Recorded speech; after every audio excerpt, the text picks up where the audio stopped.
members of the Senate, because the scorecard which we celebrate today, the achievements of this administration for the last 3 years could not have been possible without the unwavering, consistent, and faithful support from the two houses of Parliament. Every success we have registered, from healthcare to affordable housing, to all our programs in education and infrastructure, would not have succeeded if the enabling legislation was not passed by the National Assembly and the Senate of Kenya. And because we are the majority, our two parties form the majority of the members of the two houses, history will be very kind on these members, because as we assess the progress made in the transformation of our country, there will be a very, very prominent chapter on the role that the National Assembly and the Senate played to actualize the flagship projects of the broad-based administration. Your Excellency, I've been given 20 minutes to say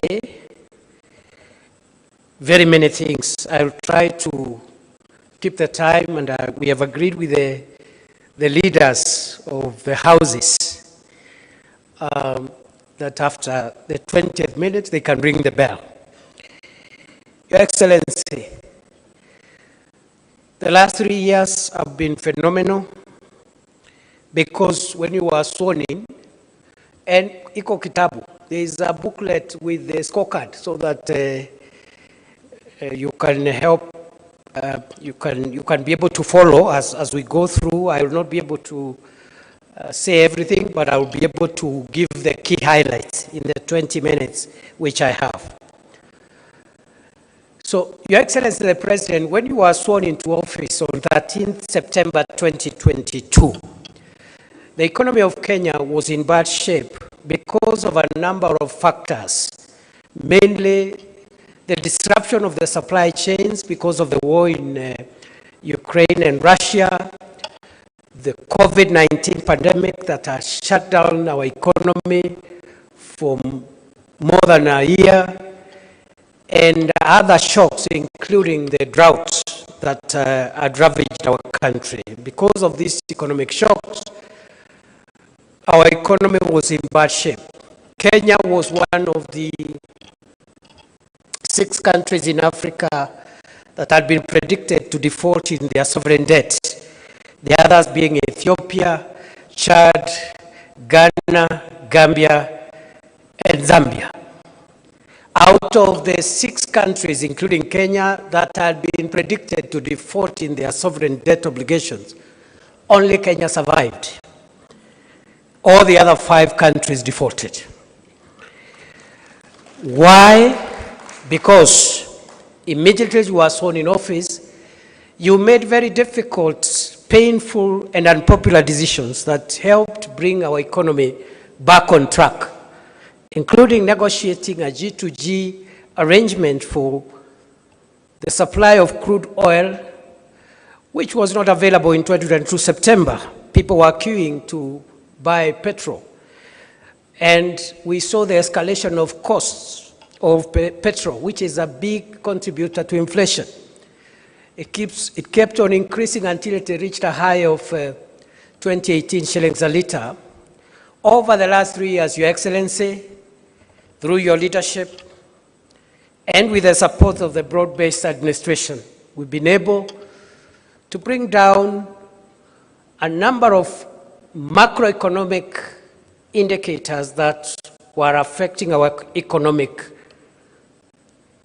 environment. Number 1,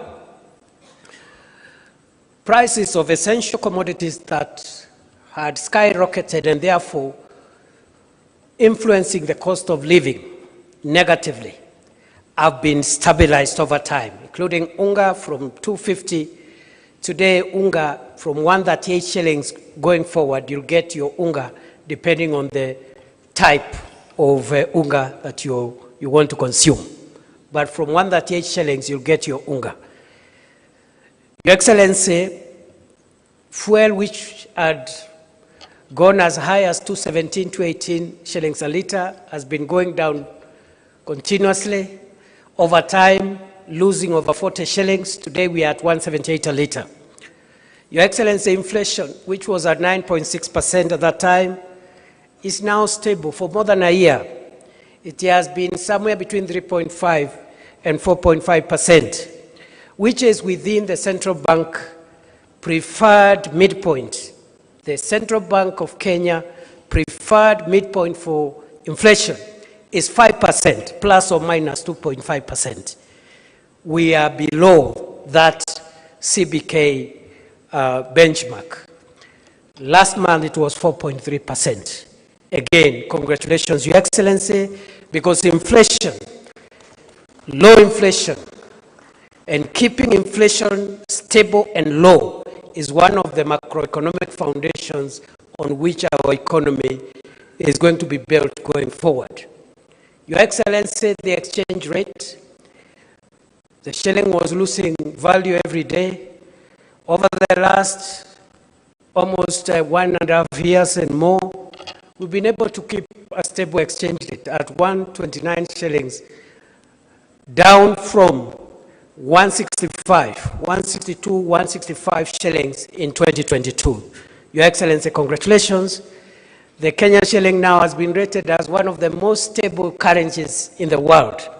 The top 6 stable currencies in the world, the Kenyan shilling is in that list. Your Excellency, over the last 3 years, again, due to difficult and popular but important decisions, we have now grown our cash reserve ratio. Our foreign exchange reserves have increased. In 2022, when you were being sworn in, people were booking dollars. Business people wanted to do export-import trade. They needed to pay for goods from overseas. They had to book dollars for dollars, and you could not get, if you ask for 10,000, they tell you we'll only get you 3,000 today. Next week we'll get you another 2,000, because we didn't have enough foreign exchange reserves. We have moved over the last 3 years, Your Excellency, under your leadership, from a low 5.7 billion US dollars, which is import cover for 2.5 months, to a historic high. I know the booklet says that we are at 12.3, but we have increased. The data from Central Bank on Thursday, we have hit a historic high, 14.6 billion US dollars, equivalent to 1.9 trillion Kenya shillings in foreign exchange reserve. Import cover of 6.2 towards 7 months of import cover. Kimani Ishungwa is an accountant. He's telling me it's not 6.2, it's 7 months import cover. Meaning even if the economy of Kenya was shut down for 7 months, we will still conduct our affairs without disrupting international trade, our export and import trade. This is historic. We've never been there before. Your Excellency, sir, on the economy, the other indicators are also looking good. I've talked about the strength of the currency. I've talked about low inflation. I've talked about the cash reserve ratio. I also want to talk about national savings. For 62 years, we had only saved 320 billion through NSSF. Okay? I know in the booklet, national savings comes as the last point, but I decided to bring it forward because it's part of the economic fundamentals that influence our macroeconomic stability. For 60 years, we only had savings through NSSF of 320 billion. In the last 3 years, in fact, 2 years, because we changed the law again, courtesy of Parliament, we started implementing the law that Parliament passed 2 years ago. We have saved an additional 370 billion in 2 years. Today, savings stand at 690 billion Kenya shillings, projected to hit the 1 trillion shilling mark by the end of next year. Again, historic, because we have more than doubled our national savings in 2 years compared to what we had saved for 62 years. Your Excellency, all these macroeconomic indicators point to a better Kenya, a stronger economy. No wonder all the ratings of the Kenyan economy by international credit rating agencies have been positive on Kenya, from Standard & Poor to Moody's. Kenya now has been upgraded to somewhere between B3, B-, a stable economy by sovereign credit rating companies which are global and therefore are not politically inclined. And therefore, this macroeconomic heavy lifting has taken us a bit of time, but we're in good place now. Going forward, the remaining part is easier because now we now move into the realm of microeconomics, that is putting money into the pockets of individual citizens, creating jobs and income opportunities, and also employment, jobs, household incomes, and that is where the other programs that we have rolled out are going to take us, as we are going to see. So that is how the economy has been stabilized over the last 3 years, and some of the interventions required parliamentary support of the two houses of Parliament, and we applaud Parliament in its entirety for that support. Number 2, Your Excellency, is agriculture. We have undertaken a number of agricultural transformation steps in the last 3 years as the broad-based administration.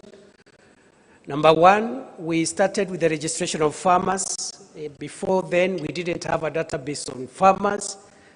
And now we have a database of farmers. We know what they farm, the acreage of land, the kind of fertilizer they need, and where they are. And we are now having 7.3 million farmers whom we know what they need in terms of farm inputs. That was a major milestone of the achievement of this administration quite early within the first year. Number 2, we've worked on the farm inputs to bring down prices of farm inputs, mainly fertilizer, from a high of 7,000 shillings per 50 kilogram bag of fertilizer to now the current 2,500 shillings per bag. We've also subsidized certified seeds to make them more affordable, and the result of these interventions have been to improve productivity in agriculture. Maize, for example, the staple crop, we have seen an increase in our maize production from 44 million bags in 2022 to 75 million bags last year, 2025. We have also seen the increase in terms of income and returns on coffee from an average of 60 to 70 shillings a kilo. Today, a kilo of cherry, the farmers are getting somewhere between 120 and 160 shillings, more than double of what the prices were in 2022. Earnings from tea over the last years have improved from 154 billion in 2022 to last year 215 billion Kenya shillings, the highest returns from tea in the history of our country. We've also increased our production of sugar, because for a long time Kenya has been importing sugar. Your Excellency, you recall more than 20 years ago when you were Minister for Agriculture, you still used to lead Kenya's delegation to Zambia to negotiate for COMESA safeguard measures so that we can get sugar imported into Kenya. In the last 3 years, Your Excellency, through your leadership, we've been able to reduce the imports of sugar by over 70%. The production has risen from 472,000 metric tons in 2022 to 815,000 metric tons in 2025. Through your leadership and with the help of both houses of parliament, we have been able to bring in a new law in the sector to eliminate cartels and to provide for partnering with private sector to lease government-owned sugar factories, Mumias, Nzoia, Chemelil, Sony. And today, we are now not just having an additional 200,000 acres under sugarcane production, but we are also having timely payment for farmers. Of course, at better prices, from 3,500 shillings per ton to the current 4,500 shillings per ton. Your Excellency, because of these reforms, the cartels in the sugar industry have been dealt with, and in the next 2-3 years, Kenya will not require to import a single grain of sugar from anywhere. In fact, Kenya will start exporting sugar to the other countries in the region. Your Excellency, for the first time, farmers are being paid every 7 days for their delivery of cane, and workers are being paid at the end of the month. And for the first time since sugarcane growing was introduced in Kenya, sugarcane farmers are earning bonus, as you yourself has presided over the issuance of bonus in Mumias, and I'm sure for the other sugar factories, the bonuses should be coming at the end of the year. So that is what we've done for sugarcane. And in terms of milk production, Your Excellency, we've been able to increase production from 4.6 billion liters in 2022 to 5.3 billion liters last year. Our exports of dairy products have also increased by 92% to last year's 9.4 billion shillings worth of exports of dairy products. Your Excellency, we have also in the livestock sector been able to start installing milk coolers to provide longevity for milk and avoid wasting milk, which has been going bad. But also we have vaccinated 7.9 animals. We have also been able to increase our meat exports, which were 12.9 billion shillings last year. And we are also almost completing the Kenya Leather Industrial Park in Kenyan, which will bring value addition into the livestock sector and make more income and returns for pastoralists and livestock keepers. Your Excellency, sir, I can also highlight a few things we've done in the blue economy because of the counties in the coast and counties around Lake Victoria that depend on blue economy. We are building fish landing sites from Waepe near Lungalunga all the way to Mokowe in Lamu, Kipini, Kichwa Chakati in between, and we are also giving grants to beach management units. We've already disbursed 3.2 billion shillings to beach management units to support fishermen. We are buying boats. The small boats are already in place. What is being procured now are the high sea or deep sea fishing boats. And we are collaborating with county governments to fasten that procurement so that we can have boats that can go into the deep sea and bring better fish and more valuable fish. We are also, we've completed the Shimoni fish port, 2.6 billion shillings. We've completed a big mariculture center in Shimoni at 1.4 billion. We are building Kabonyo Aquaculture Center of Excellence, landing sites around Lake Victoria from Migori all the way to Mukoba in Busia, and all the other places in between. We have finished the Paya in Homa Bay, the fish markets in Homa Bay, the fish market in Kidongo in Mombasa. We have also done the lab, fish quality lab in Mombasa. It's almost complete. And the one in Kisumu is also 55% complete. We are also providing pond liners and cages for fish cage farming, and also providing predator nets to encourage inland fish farming.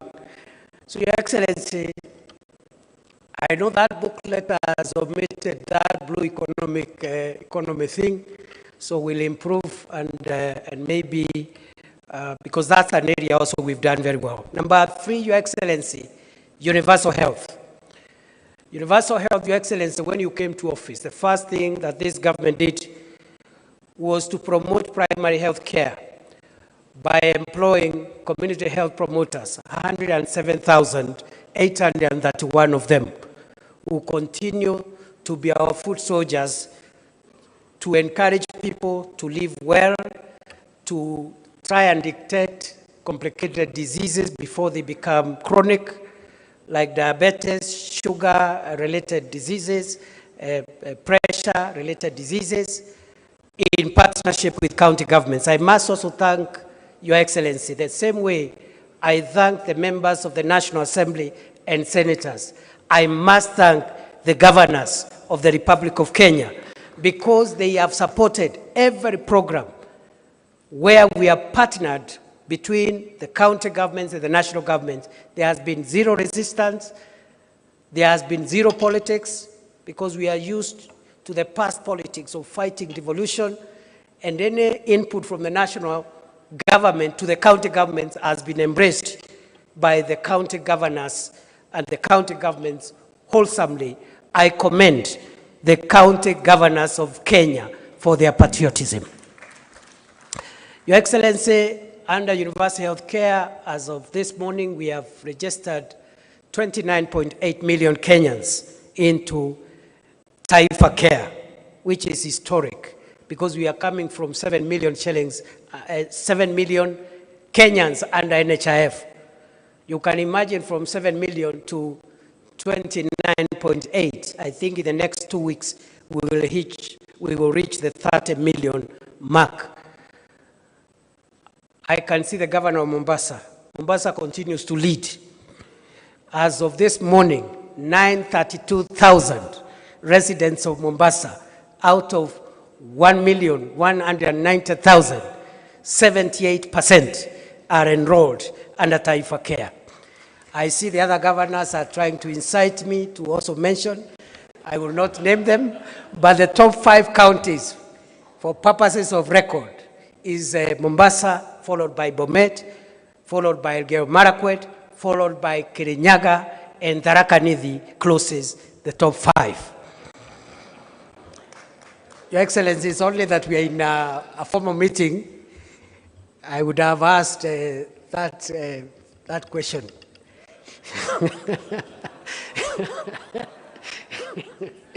Your Excellency, sir, what we need to fine-tune to improve our universal health care going forward are 3 things. 1, we need to improve on the health commodity supply chain. There are still a few gaps in the health commodity supply chain system. Number 2, we need to improve on the actuarials of the universal health coverage to make sure the premiums that are paid are able to provide quality packages for all kinds of treatments across the board. And thirdly, we need to fine-tune the issue of fraud. We must fight fraud. The biggest threat to any public insurance, medical insurance around the world, in all countries, the biggest threat is fraudulent claims. We must overcome that challenge, detect fraud, deal with it when it happens, and make sure that we secure UHC into the future. Your Excellency, in terms of equipment, we are under the National Equipment Support Program, which all counties again have signed to. We are placing specialized equipment to replace the now decommissioned MES program with the National Equipment Support Program. So we've made a lot of strides in the health sector. In terms of education, number 4, Your Excellency, education. When you were sworn in office, there was a lot of hue and cry. Everywhere we went, citizens used to tell you and to tell the rest of us, if you get into office, abolish CBC. Today that noise has died completely. Why? Because immediately you were sworn in office, you established the Presidential Working Party on education reforms. High-level experts, stakeholders, students, lecturers, and all the people in that space contributed to the streamlining, the reforms that we have implemented that streamline the CBC program. Transition has been going on. We just transited into grade 10. I'm told we are now 99-point-something% transition into grade 10 in the 3 pathways. There is still work to do, but at least we provided clarity on the CBC program. We have employed 100,000 teachers. Our commitment in the manifesto was 116,000 teachers. We will close the gap this year, and we will celebrate that milestone as well, because we discovered during our campaigns that there was a poor student-teacher ratio. By that time, it was 1 teacher for 45 pupils or students. Today, we have reduced that ratio from 1 to 45 to 1 to 29, one of the best in the world. Even the developed countries, it is somewhere between 1 to 25 and 1 to 30. So we are doing well. The textbook ratio in our country is among the best in the world, 1 to 1. The textbook student ratio of Kenya is among the best in the world, 1 textbook for 1 pupil or student. Your Excellency, we have built 23,000 classrooms. 7,000 of those classrooms have been built by members of Parliament from the National Assembly through CDF. And 15,000 classrooms have been built through the national government. Your Excellency, we have also been able to employ 3,300 tutors for our TVETs, and we have also achieved a number of things. Number 1, we have increased the budget in education from where it was in 2022 when you took over. The education budget was 500 billion. Last year, it was 702 billion. This year, it will be 738 billion. Going forward, we also have increased capitation for universities. Funding for our universities has moved from 45 billion in 2022 to 82 billion last year. Funding for the Higher Education Loans Board to provide loans has increased from 17 billion in 2022 to 41 billion last year. In terms of tertiary education, Your Excellency, what have we done? Number 1, we have increased enrollment, because when you came to office, there were more students in universities than in tertiary institutions, which is it's not the way it should be. There should be more students at the lower levels, including tertiary institutions, and less in the university. We are trying to correct that anomaly.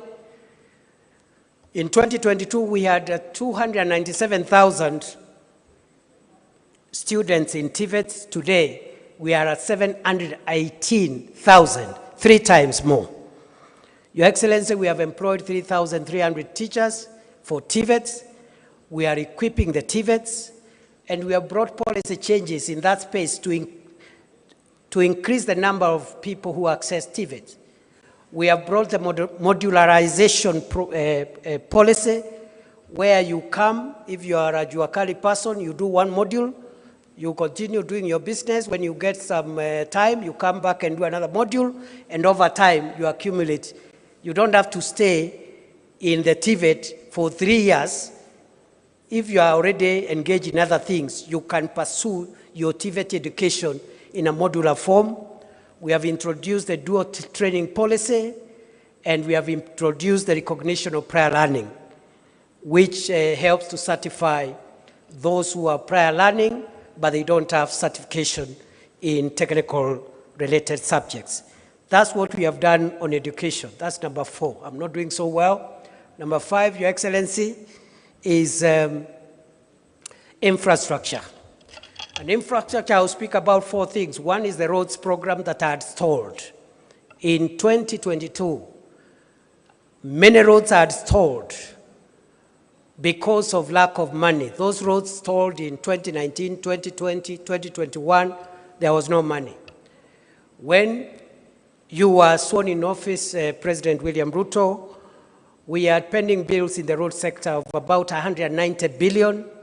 Those bills were verified and they came to 177 billion. They have all been paid. The 177 billion of pending bills has been cleared by the broad-based administration. And thanks to Parliament, because they helped us pass some of the regulations that has helped us have innovative financing models and securitizing part of the fuel levy to be able to clear those bills. In the last 3 years, we have completed 2,143 kilometers of road. With the clearance of pending bills, 6,000 kilometers of new roads or stalled roads which are stalled, 6,000 kilometers are now being built across the country. And Your Excellency, as I travel around this country, I really get impressed. Some of the areas where citizens had given up hope on tarmac roads, I have seen those roads with my own eyes. Niseme nisiseme. From Mandera to Ramu, to Kitoka Lamu, Gare, from Gare, Elwak, Kobo, Kotulo, Tarbaj, Wajia, Samata, Modogashe, Garbatura, Kulamawe, Isiolo. 750 kilometers of a road under this administration for the first time in northern Kenya. 750 kilometers, the largest, the longest single road project ever to be initiated in the Republic of Kenya. Karibu niulize Rais Ruto ni fire si fire. But since this is a formal meeting, sitauliza. There is another road which had been approved to be graveled, but President Ruto changed the instructions and said it should be tarmacked from Lamu Port to Ijara to Garissa all the way to Isiolo, 421 kilometers. It's being tarmacked as we speak. Over 50% of that road is now being done, has been done. I have seen roads which have been forgotten, like Taveta, Chala, Njukini, Olerai, Rombo, Ilasit. It's now okay. It's almost work in progress. I've seen the dwelling of Changamwe, Mariakani. I've seen the dwelling of Mtwapa to Kilifi, going into Malindi. It's ongoing. And the flagship one, Rironi, Mau Summit, which is being worked on as we speak. So there's a lot of progress. That is the roads. Electricity, we have increased the connectivity of electricity from 8.8 million households in 2022 to 10.3 million households in 2025. And we are on course towards universal electrification by 2030, as was envisaged in Vision 30.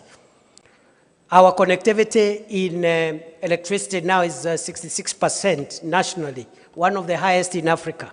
Some of the African countries are still at 11%, 18% of contracts and affordable housing markets and hostels. Already, and 177,000 bed capacity for hostels. And then we are also providing institutional housing for our security forces, from Kenya Defense Forces to National Youth Service, to 15,000 for KDF, and the list is long. That is what we've been able to achieve under affordable housing markets, hostels, and institutional buildings. We have business process outsourcing centers, which are operational. One is in Tatu City and a few others. We also have, in that space of ICT, we have distributed very quickly. This affordable housing, hostels, and markets program has created 500,000. The ICT hubs and the Kazi Mtandaoni program, 300,000 jobs. Other than the 500,000 jobs in the which has created opportunities for 142,000 young people, starting with the Nairobi River project, but also in other projects.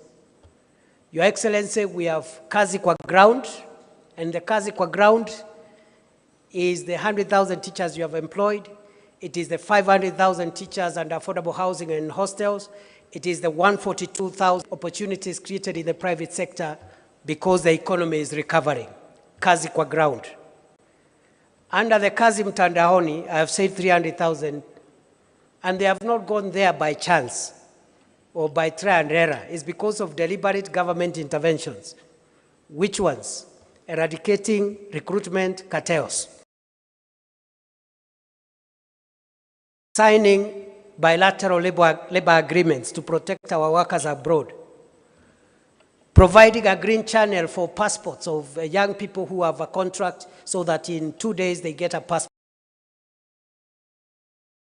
Them buy a ticket and acquire a passport through the Youth Enterprise Fund. These interventions is what has promoted the Kazi Maju program. We have now 538,000 have been presiding over. The first component of Nyota, which is business support, has reached 123,000, expanding that number into 1 million, even 2 million. And we are working on it, both under the Nyota program and also the KICC, which will equip small enterprises with the equipment they require to increase their productivity. And we are working on that, Your Excellency, to ensure that between KICC and on-the-job experience and AGPO opportunities and RPL, which are the components that we are working on. That's what we've done, FIFA standards and also Nyayo, but we have also built the most iconic sports stadium in this part of the world, the Talanta Sports City, which Homa Bay is complete, Kitui is complete, Kinoru in Meru is complete, and many others. Your Excellency, allow me to talk about security reforms as I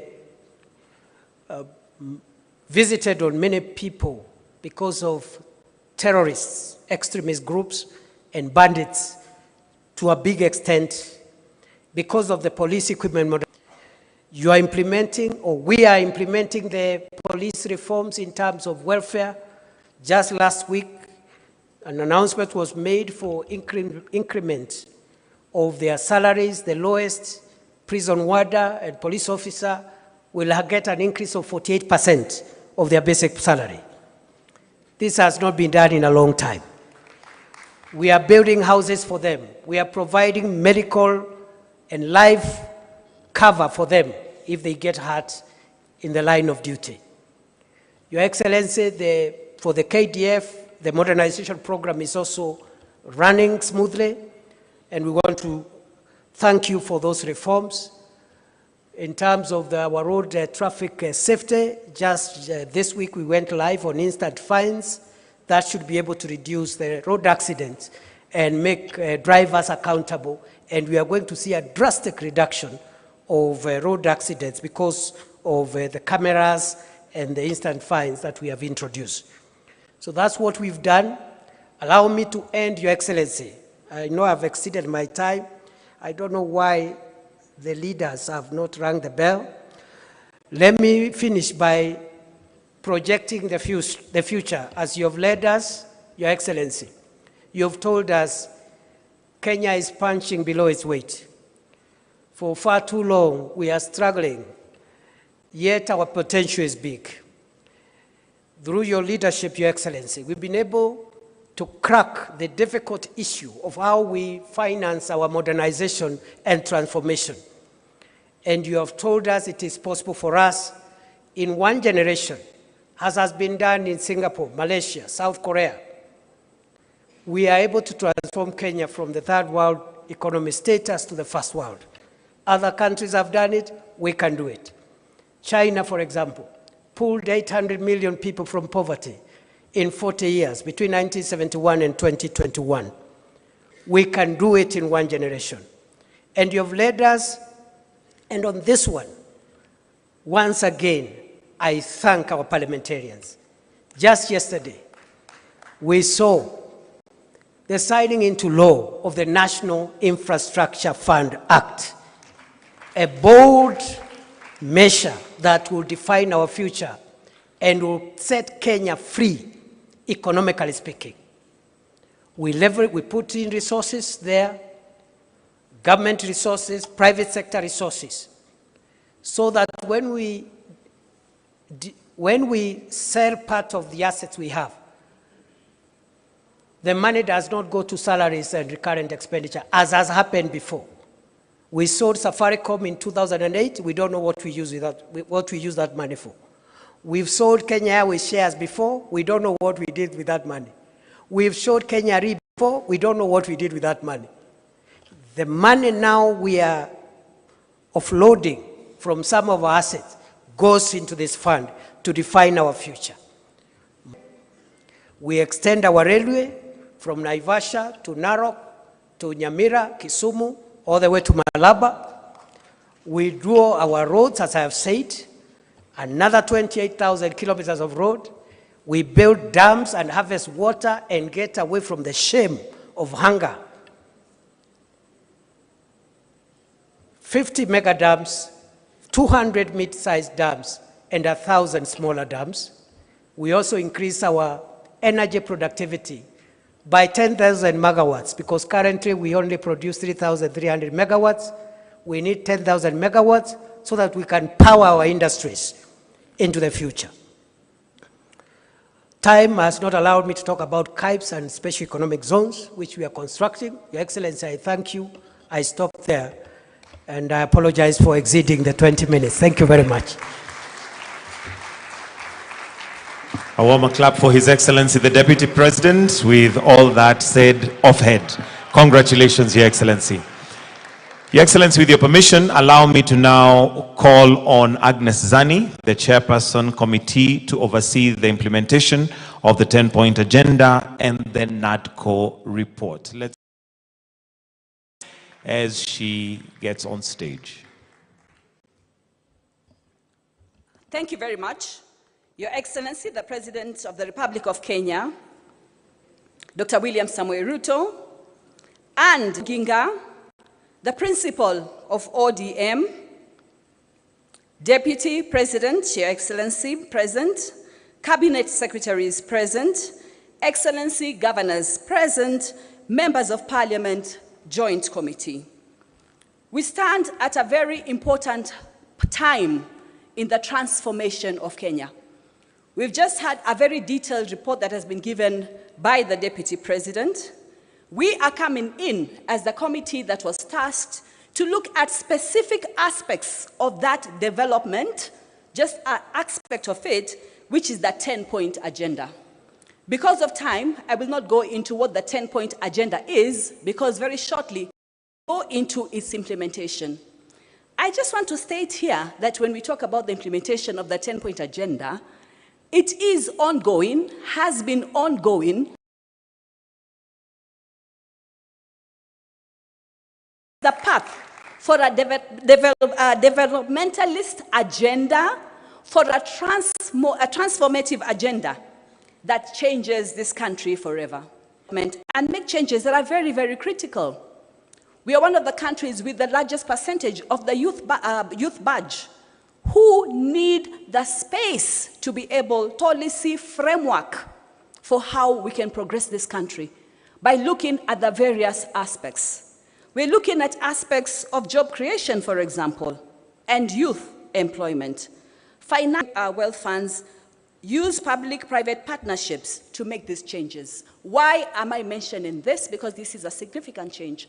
Once we have infrastructural fund, started in 2011, Ghana 2014, we have the India 2015, and Canada also has this particular fund. So it is possible for us to.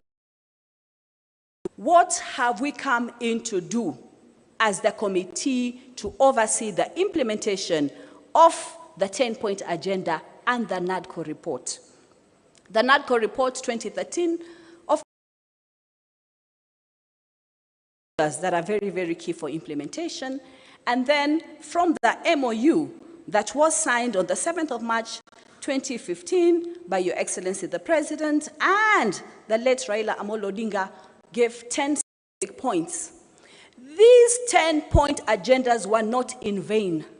These point agendas, entrenched also in the NADCO report, meant that in the recommendations, they stated that a committee should come and oversee, overlook, give information about the progress of where we are in this agenda. Therefore, this committee, by virtue of that role, became an overseeing committee of whom?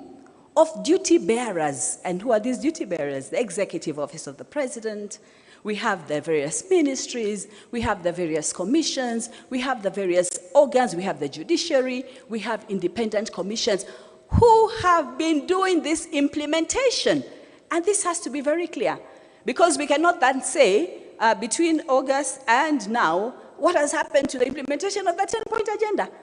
It is ongoing, ever has been ongoing, and even from what His Excellency, the Deputy President, has indicated, various issues have been going. But we were given this impetus from a political point of view. So when people have asked, for example, but in this committee, are you replicating the roles, for example, of the Auditor General? The answer is no. We're just getting this data for specific issues which were of interest to the two political parties, ODM and UDA, in the MOU, the NADCO report, and 10-point agenda. And this is what we've come to do this morning, give the implementation status in terms of each of those 10-point agenda, so that we can see and we can demonstrate that progress has gone on. So this committee, of course, was established on the 6th of August via statement from His Excellency the President and also from the late Raila Amolo Odinga. Now, as the ODM principal, we have Dr. Oburu. So there is perpetuity and continuity in this very, very critical process. Through this, we've been able to engage with various stakeholders. We've had consultations with various stakeholders. We went through public forums throughout the various parts of the country to bring in this information, and we're about to deliver exactly that. Kindly allow me to acknowledge, with a lot of humility, the members of this committee. Could you please be upstanding so that you can be recognized? Members of the COIN-10, we call ourselves COIN-10, it's just an acronym of the committee overseeing the implementation of the NADCO report and the 10-point agenda. We have as just joint secretaries, Mr. Bore and Mr. Ongwen. Mr. Bore, Executive Director of UDA, Mr. Ongwen, Executive Director of ODM. On the far end, we have Mr. Javas Bigambo, who is the Vice Chair of this committee. We have Mr. Oguda, member. We have Honorable Fatuma Ibrahim Kiari. Together, allow us now to present this report with a lot of humility.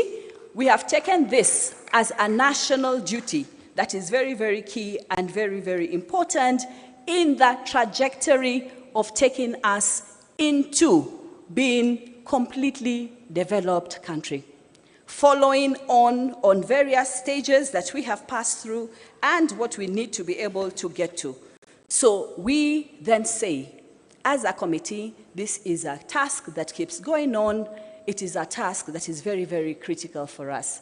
I'd like now to invite Mr. Javas Bigambo to take us through the specific aspects of the 10-point agenda, right through inclusivity, the debt issue, the issue of the youth and the youth badge, employment, and all the other issues.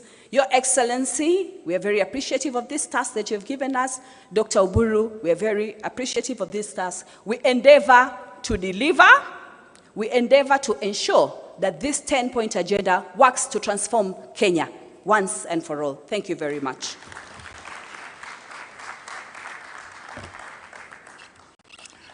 Your Excellency, President William Ruto, President of the Republic of Kenya and Party Leader of UDA, Your Excellency, the Deputy President, Honorable Senator Dr. Oburu Oginga, the Party Leader of ODM, distinguished Honorable Members of Parliament, and Kenyans. We, as the committee overseeing the implementation of the 10-point agenda, are glad to come before you to make this presentation. Various key issues that are marked as achievements have been enumerated by His Excellency the Deputy President, and I will not go much into that. And given that all of us here have got copies of this 10-point agenda, I'll only make brief highlights under each section. The building of a nation is a project that never comes to an end, and that is why His Excellency President William Ruto has committed to put in place critical measures to ensure that Kenya moves forward, and as he has spoken numerous times, to move Kenya into a first world country within our lifetime. Kenya has experienced various political crises and challenges, and these challenges have led many times political leaders to come together to bridge the divide so that we get to have amicable solutions. And that's why the NADCO team was formed. It presented a report which was adopted by Parliament in February 2024, and later on to its implementation, and also following the challenges that bedeviled this country, we had UDA and ODM come together with a view to resolve some of the socio-political and economic challenges that this country has faced. The coming together between ODM and UDA was predicated on the signing of an MOU with a 10-point agenda, and these particular 10 points include the full implementation of the NADCO report, inclusivity in all spheres of public life, protecting and strengthening devolution, promoting and protecting the livelihood of the youth, leadership and integrity, the right to peaceful assembly, and Article 37 of the Constitution, and compensation of victims of protests and riots. Fight against corruption, stopping wastage of public resources, protecting and promoting sovereignty of the people and the rule of law and constitutionalism. Those are the 10-point agenda issues. As the chair has indicated, the committee over the last 6 or 7 months has engaged with various implementing agencies, among them the Executive Office of the President, the Legislature, the Judiciary, county governments as implementing agencies, constitutional commissions, and independent offices. Ladies and gentlemen, there are a number of achievements that the committee has recorded, significant achievements on the implementation of the 10-point agenda. I will take just a few minutes to speak to them. The Parliament received 9 bills from NADCO, and various of these bills have been considered and at various stages of implementation and consideration by Parliament. So far, 3 bills have been enacted into law, including the IBC Amendment Bill 2023, and the Statutory Instruments Amendment Bill 2023, and the Ethics and Anti-Corruption Commission Bill 2023. Those have fully been implemented and no further action is needed. We have got 2 other bills that are under mediation, including the Elections Amendment Bill 2023 and Election Offences Bill 2023. IBC has been fully constituted and it's carrying on with this mandate. We have seen conducting of by-elections, and IBC also has commenced the process that will lead into the delimitation of boundaries, and it has laid out a clear time frame under which that will be done. The PBO Act that enables civil societies to solicit for funds and implement various social projects has been operationalized by President William Ruto's administration. Presently, there is also the process of legislation to harmonize bicameral relations to ensure that the National Assembly and the Senate get to work harmoniously for the greater good of the country. Under the entrenchment of funds into the Constitution, ladies and gentlemen, the Constitution Amendment Bill on the entrenchment of the NGCDF, the GAF, the Senate Oversight Fund, and County Ward Fund is under consideration by Parliament presently. The Court of Appeal has pronounced itself and determined that NGCDF does not violate the Constitution. Agenda 2 and its implementation, inclusivity in all spheres of public life. Key achievements, and I'll just make brief highlights because many of them have been stated by His Excellency the Deputy President. The launch of the National Policy on Ethnic Minorities and Marginalized Communities was done in 2025, December, by His Excellency the President. 500 million shillings scholarship program has been railroaded by the same policy. The same policy creates the Directorate for Minorities and Marginalized Communities under the Executive Office of the President. On economic inclusion, ladies and gentlemen, measures to reduce the cost of living. We have seen the fertilizer subsidy program, which has lowered the cost of fertilizer from 7,000 shillings to 2,500 shillings per bag, which has enabled many farmers to access this. There's 14% reduction in fuel prices and exchange rate gains, which has lowered production, and many Kenyans are now able to travel to work, production by various industries. The costs have gone down, a key success by the broad-based government. Ladies and gentlemen, there is presently the timely payment of social protection stipends by the government alongside salaries. This is done in a very timely way compared to how it used to be in the past, where there were serious delays. And then it has also been streamlined such that it has weeded out fraud. And in the past, many people who are able used also to fraudulently access the social protection funds. This has been weeded out. The Equalization Fund allocation to support development and service delivery in the marginalized areas has been increased from 5 billion shillings to 9.6 billion shillings, a key achievement under the broad-based government. Inclusion in the health sector. The rollout of UHC by transitioning Social Health Insurance Authority has increased healthcare insurance from 7 million, as the Deputy President has indicated, to 29.8 million beneficiaries to date. And this is a key achievement that is on record under the broad-based government. We have got the CHPs, 107,000 of them, 831 have been employed, and people now across all primary health care. Share premiums for 1.5 indigents are being paid by the government. When it comes to education as an inclusion aspect, 100,000 teachers have been recruited since 2022. And as the Deputy President indicated, this has largely increased the teacher-student ratio. 23,000 classrooms and 1,000 laboratories are under construction, a major achievement that is ongoing. The committee has also noted that university allocation has increased from 45 billion to 82 billion shillings. The HELP scholarship funding has increased also to 41 billion shillings. These are self-evident achievements under the broad-based government in the period under consideration. Rural and infrastructure inclusion, 260,000 affordable housing units are under construction, creating thousands and thousands of jobs for young people, the youth, and various professionals, architects, lawyers, engineers. And this is a celebrated score of achievement under the broad-based government. 450 markets are being constructed nationwide across all the 47 counties. and 6,000 kilometers of roads under construction. Protection and strengthening devolution. Key implementation here and achievements, Your Excellency, we have had the equitable share revenue to counties increased from 385 billion shillings to 415 billion in the financial year 2025-2026, and in this financial year it's projected that this is going to increase to 450 billion shillings.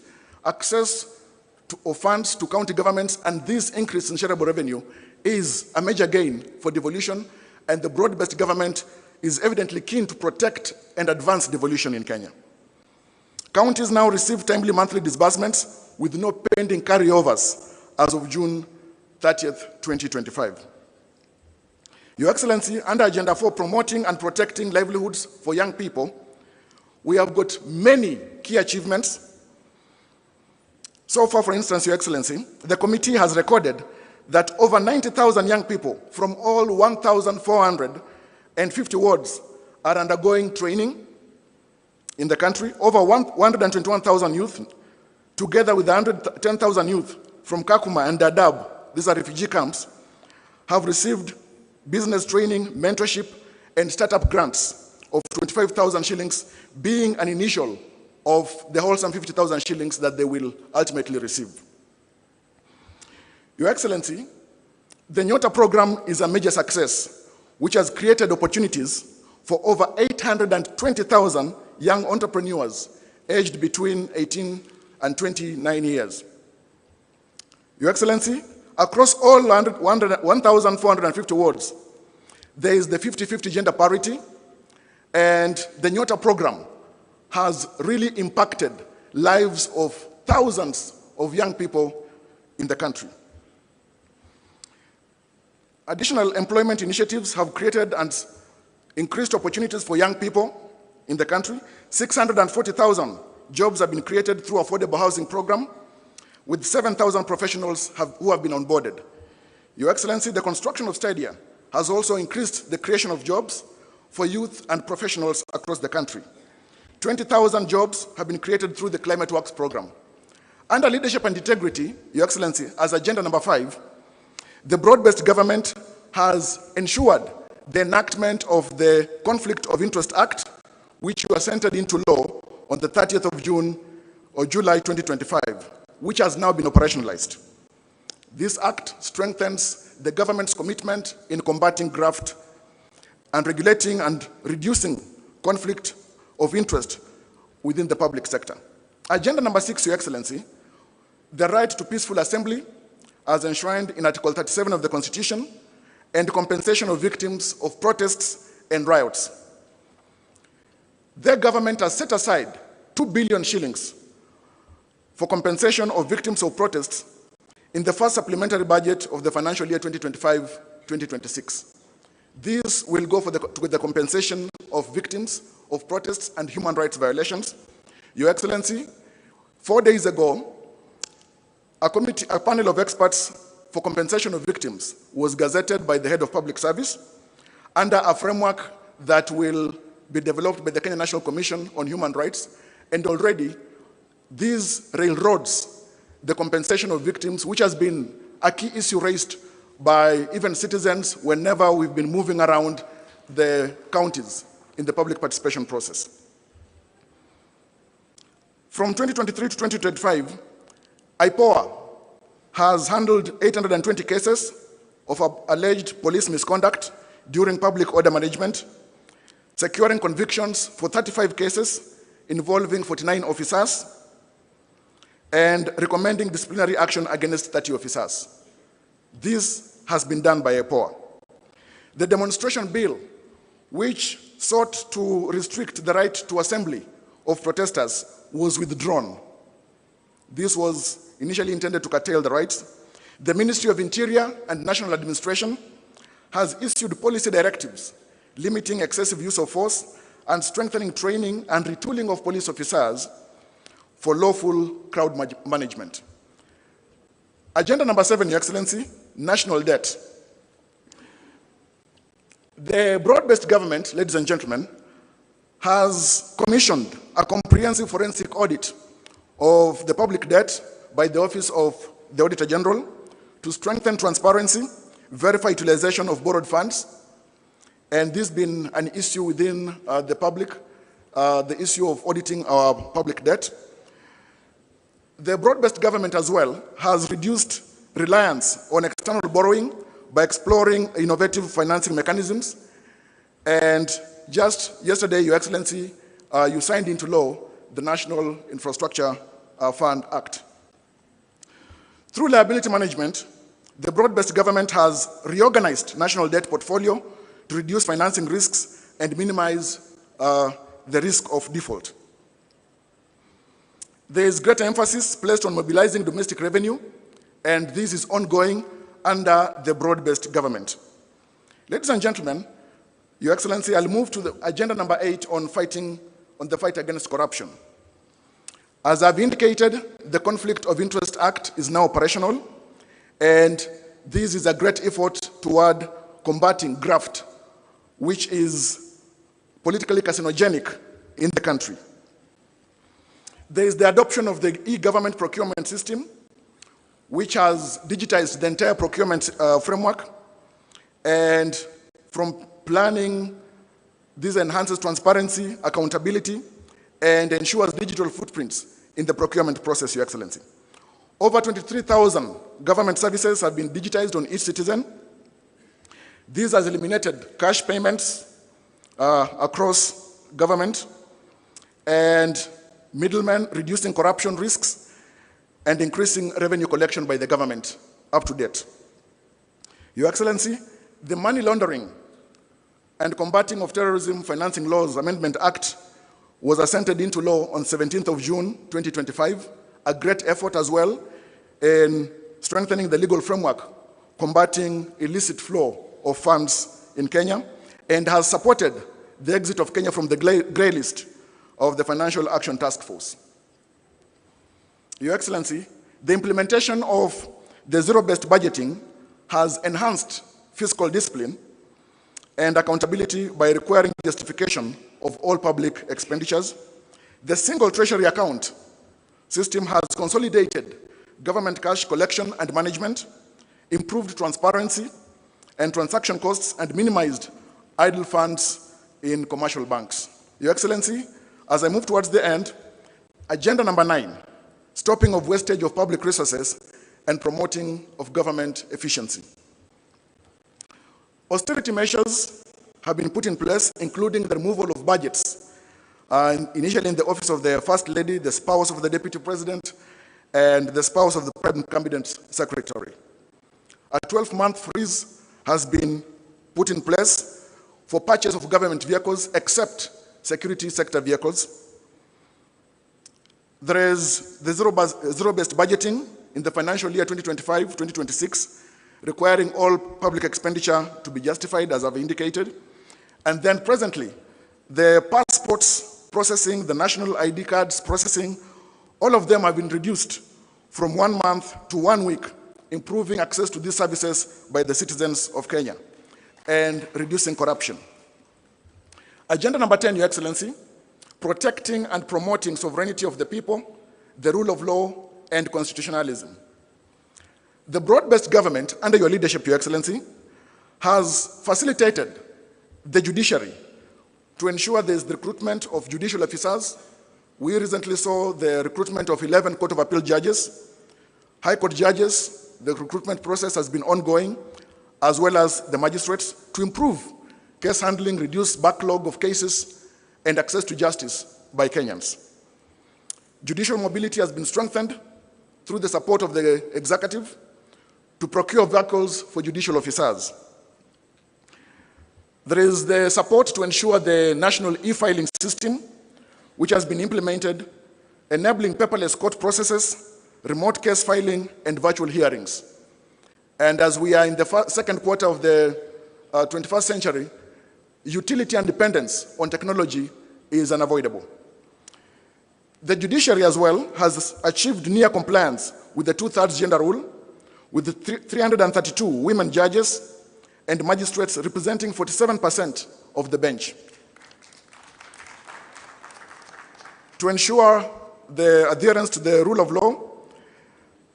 The government has adherence to court orders and all decisions of the courts under the broad-based government and under the leadership of His Excellency President William Ruto. Ladies and gentlemen, the committee has made a few key recommendations which I will speak to briefly.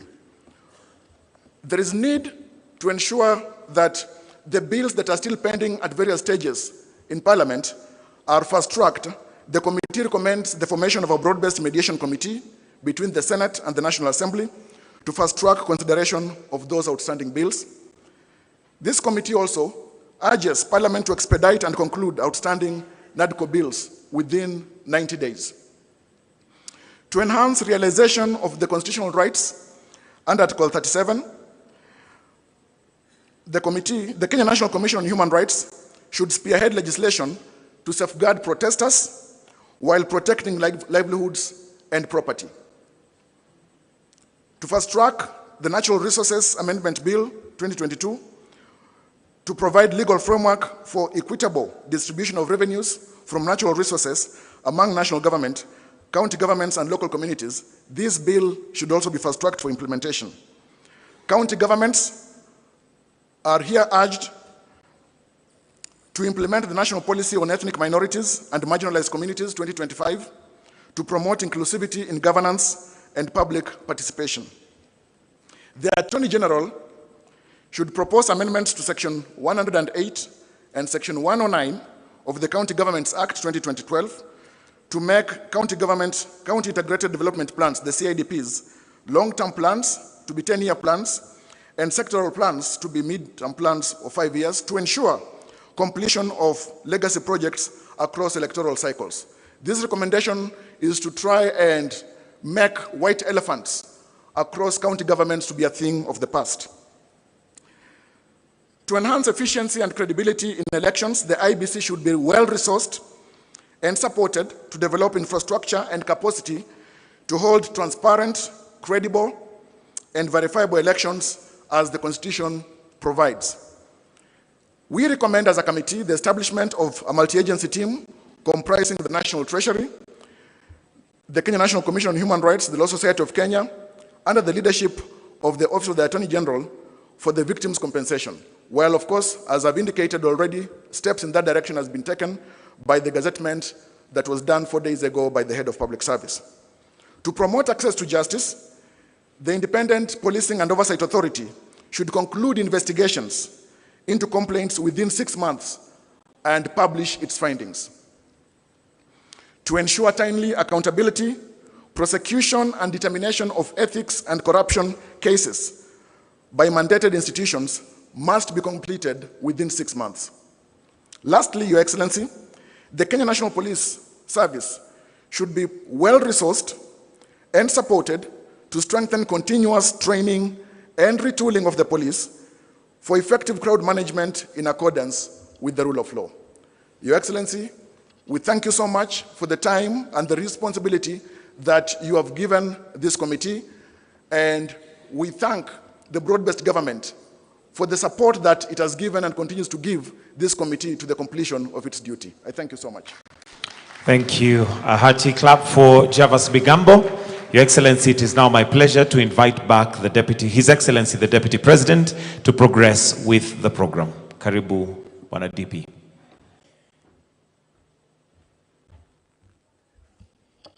Thank you very much,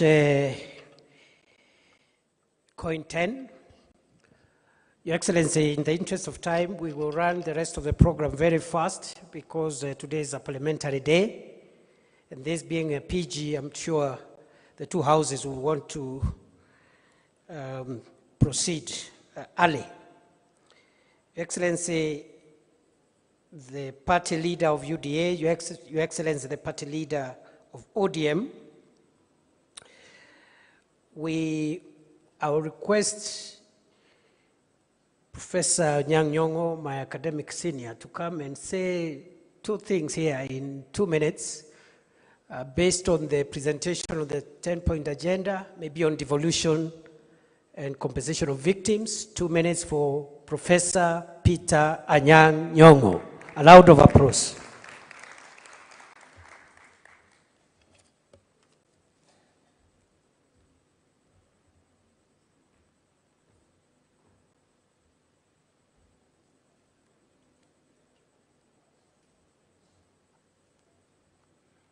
Your Excellency, the President and the Vice President, thank you so much for convening this meeting, which is extremely important and informative. I will only say two things that are effectively dealt with in this report. That is devolution and compensation of victims. As you know, that some of us have been very concerned about the issue of victims, and I'm glad that today they've gone on record that the victims will be compensated. Secondly, devolution. You know, there was that famous story that a child always asks for more, and it's never enough. The Constitution of Kenya says that there are two levels of government, devolution and national, separate but interdependent. Kenya cannot really develop fully if devolved government is not fully funded for the development functions that it performs. I am grateful that it is said that the equitable share of revenue to counties has increased to 385 billion shillings in financial year 2024-2025 to 415 billion shillings in financial year 2025-2026. This is good. And it is projected to rise to 450 billion shillings in 2026 and 2027. We are happy about that. But you know, as I said, we will never stop asking for more. Thank you.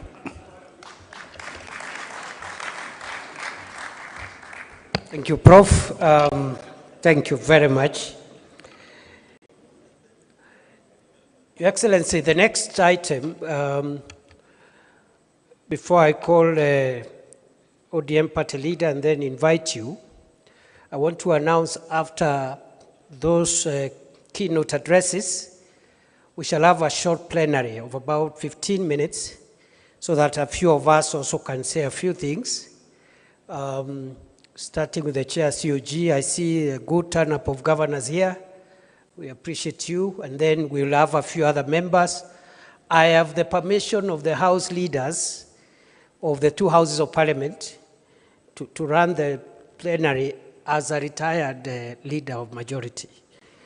Because of time, they have asked me to manage so that as many of us as possible can say something. Your Excellency, it's now my honor and privilege to invite our leader, the leader of ODM, the Honorable Senator Oburu Oginga, Daktari, youth leader.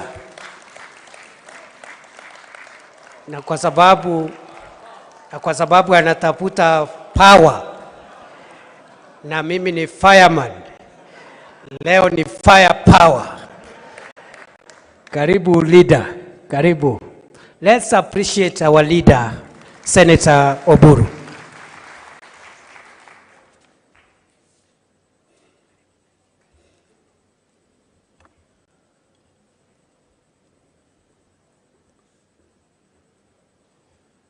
Your Excellency, the President of the Republic of Kenya and Commander of the Armed Forces, Dr. William Samoei Ruto, the Deputy President, and all protocols observed, fellow members of Parliament, I would like not to make, I have a written speech here, but I don't want to read it all. I want to have it here as part of the today's meeting, and I will give it to the press also to have it. But I'm used to speaking off the cuff. It is better for me than reading long speeches. Your Excellency, the report of the 10-point agenda committee headed by my sister, Honorable Professor Zani, is finally presented to us as a joint parliamentary session. Mr. President, this is not a small feat. Mr. President, the country has been waiting for this. The country has been waiting for this because we are in this broad-based government, but there are people who thought that this report is the one which formed the foundation for establishing broad-based government. Mr. President, I want to inform the country that broad-based government started long before the 10-point agenda came. Mr. President, therefore, it cannot depend, the broad-based arrangement cannot depend on the 10-point agenda. 10-point agenda was meant to strengthen the broad-based arrangement. And Mr. President, the 7th of March, which was slated as the date for making the report, was not the end of the broad-based arrangement. The broad-based arrangement goes up to 2027. The 7th of March was marking the beginning or the date when this 10-point agenda was signed. It was an anniversary. It was to celebrate that anniversary. It was also to give us the interim report of the progress of implementation. As you can see, the 10-point agenda which we have been taken through is something which cannot end. It is something which will continue from today. It will continue into 2027, and it will go on, because it is life. Most of these things which are contained here are actually concerning the livelihoods, the daily livelihoods of Kenyans. And we want to improve our society so that there will be no victimization of a victim, or we shall not have victims of police brutality. And our police are supposed to improve, and we want to improve them because they are our sons and sisters. We don't want them to go to jail for killing people. They should not kill people. They should be trained to help our people to fulfill constitutional requirements. If our constitution allows demonstrations, let them be allowed to demonstrate, but demonstrate according to the law. Not demonstrate, you just wake up and you say, I want to go and demonstrate because it is my constitutional right. Yes, it is your constitutional right, but the law states how you should do it. The law guides. We must be a law-abiding society. And by abiding by that, what we are saying is that those who violate the law, those who violate the Constitution should be punished. They should be punished. But we really don't want to trap our people that you employ them in police and then tomorrow you have not trained them well and you jail them. That is not the intention of the Constitution. We want our police to be professional, but for now we are going to compensate those who lost their lives. Compensation of life is not something which you can do. You cannot replace a life. You cannot compensate it. There's no cost to it.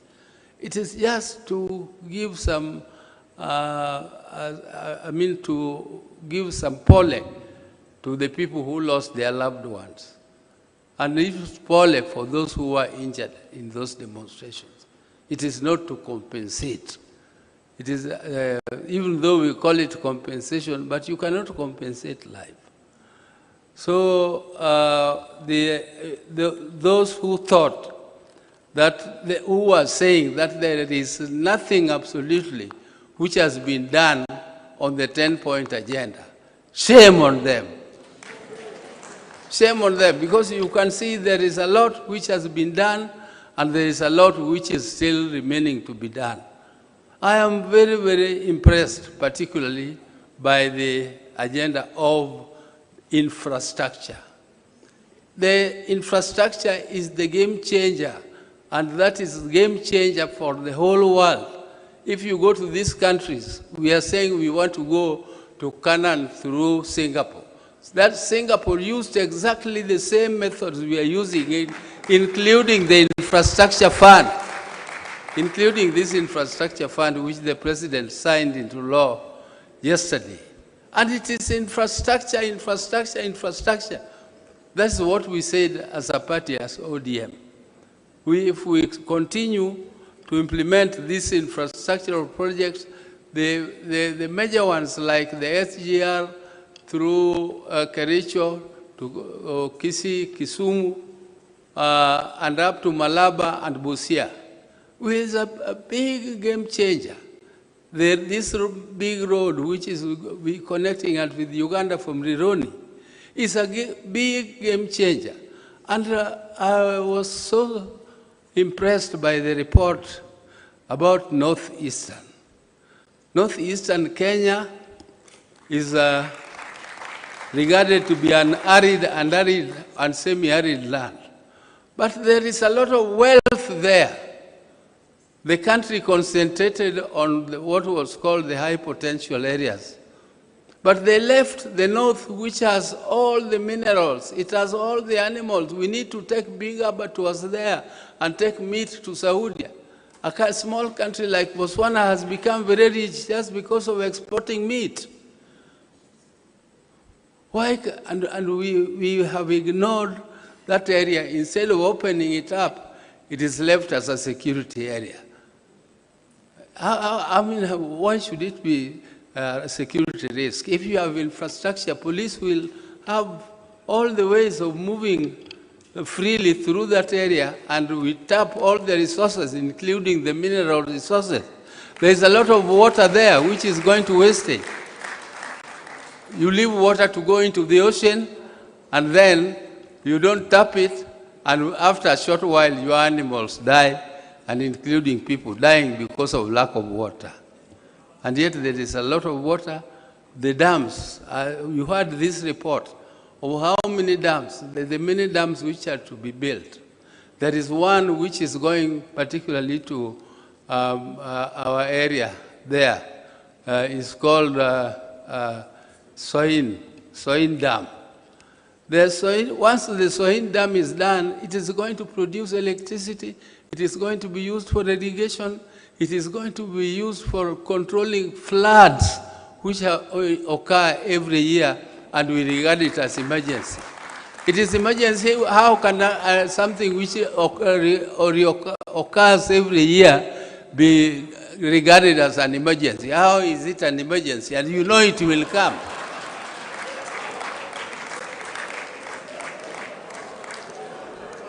So you have... Thank you. Yeah, I don't want to... Your Excellency, I said I'm not very good at reading speeches, and therefore I will leave this my speech. I don't know, I will give it to the President, but I have spoken my heart. I've finished what I wanted to say. Thank you very much.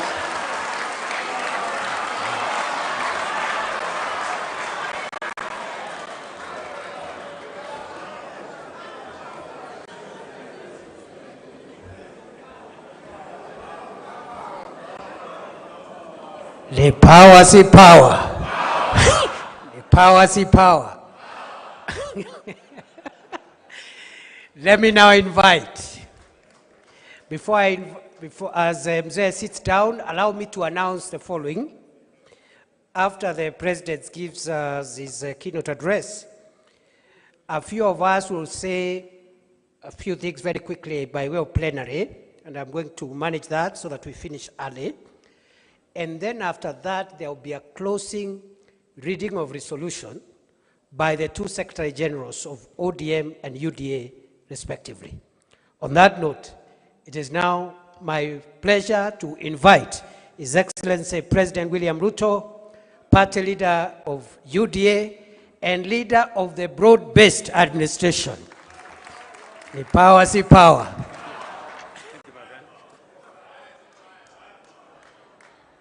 Aya, asanteni sana, tafadhali tuketi. Thank you very much. Mr. Deputy President, our leader, the party leader of ODM,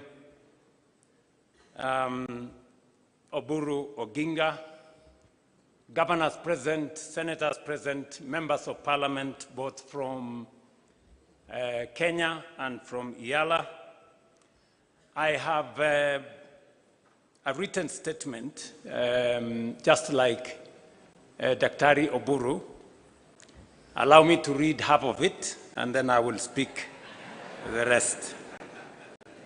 It is good to be back here at the Kenyatta International Conference Center, the birthplace of the Memorandum of Understanding between Kenya Kwanza UDA and ODM. Exactly 1 year and 3 days ago, my brother, the late Right Honorable Raila Odinga, and I agreed to work together in the national interest for the benefit of our country. Although our brother Raila is no longer with us physically, his wisdom, foresight, and enduring commitment to the nation continues to guide our shared journey ahead.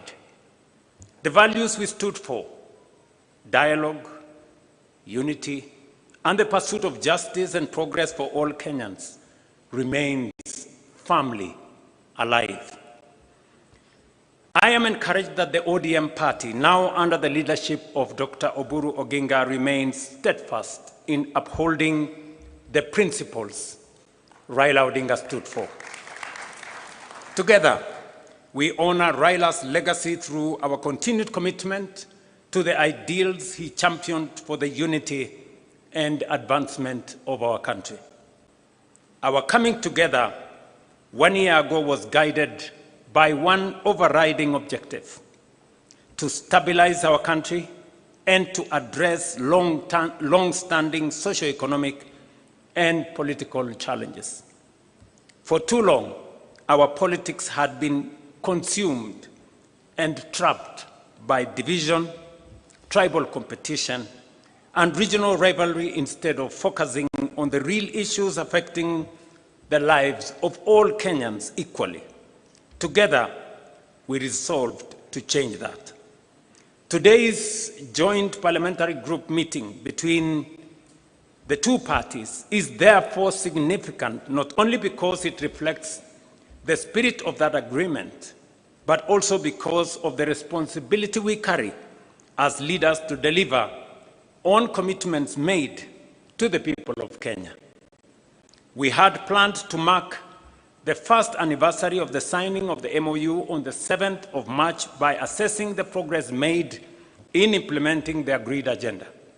However, as you all know, in the days leading up to that date, our nation suffered a tragic loss. We lost a distinguished member of parliament, the late Honorable Johanna Ngeno of Emurua Digir, who was a committed member of this parliamentary group and a dedicated servant of the people. Were it not for the fatal helicopter crash, the Honorable Ngeno would have been seated here with us today. May his soul rest in peace. Ladies and gentlemen, the MOU between UDA and ODM was built around a 10-point agenda, drawing largely from the recommendations of the National Dialogue Committee, or commonly known as NATCO. These agenda items address critical national issues, including electoral reforms, the cost of living, governance, and economic stability. Following the signing of the MOU, we immediately began implementing the agreed programs. I am pleased with the report that has been presented here today by the Oversight Committee, highlighting the progress made across the 10 agenda items during the past year. The progress we have made is evident across several areas. Our country today enjoys greater stability, and the partnership has created an environment in which government programs can proceed without unnecessary political disruption. Opportunities for our young people are expanding, with government programs now reaching hundreds of thousands of young people across the nation. Through initiatives in housing, health, agriculture, education, the digital and creative economy, as well as the labor mobility programs, we are deliberately expanding new avenues for employment. Allow me, ladies and gentlemen, to paraphrase, because I have been particularly meticulous in trying to find out where we are in the process of implementing the 10-point agenda. And just for the record, the 10-point agenda was not imposed on us. The 10-point agenda was our commitment, voluntary commitment between our parties in respect to the people of Kenya. There are some people who want to appoint themselves supervisors, as if we made the commitment to them. We did not make the commitment to them. We made the commitment to the people of Kenya. And our responsibility and reporting is to the people of Kenya. And let me say the following. We did this, and we set the standard very high ourselves, because we believe that is what we should do for the people of Kenya. Not because anybody forced us, not because anybody imposed it on us, but it is because it is our commitment that Kenyans deserve a higher standard of leadership and delivery. I know the matters of NADCO has been spoken very ably by the presenters of the report. We all agree that one of the most pertinent issues in NADCO was the issue of electoral reforms, and especially the appointment of commissioners to the IEBC. You remember very well that that was a very big debate. Today, we have gone through the process.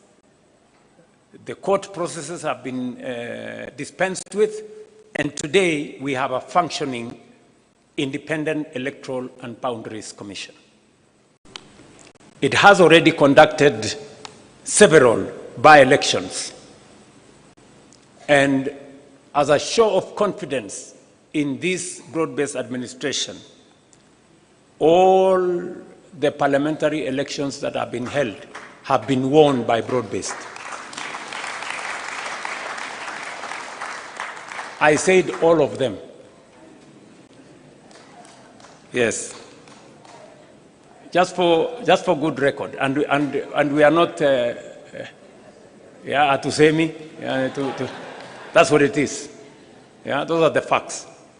In fact, the last by-elections that were held, of the 4 seats that were in contest, broad-based won all of them. Again, for good record. But that is not what I'm trying to say here. I'm trying to say that we are faithful to our commitment.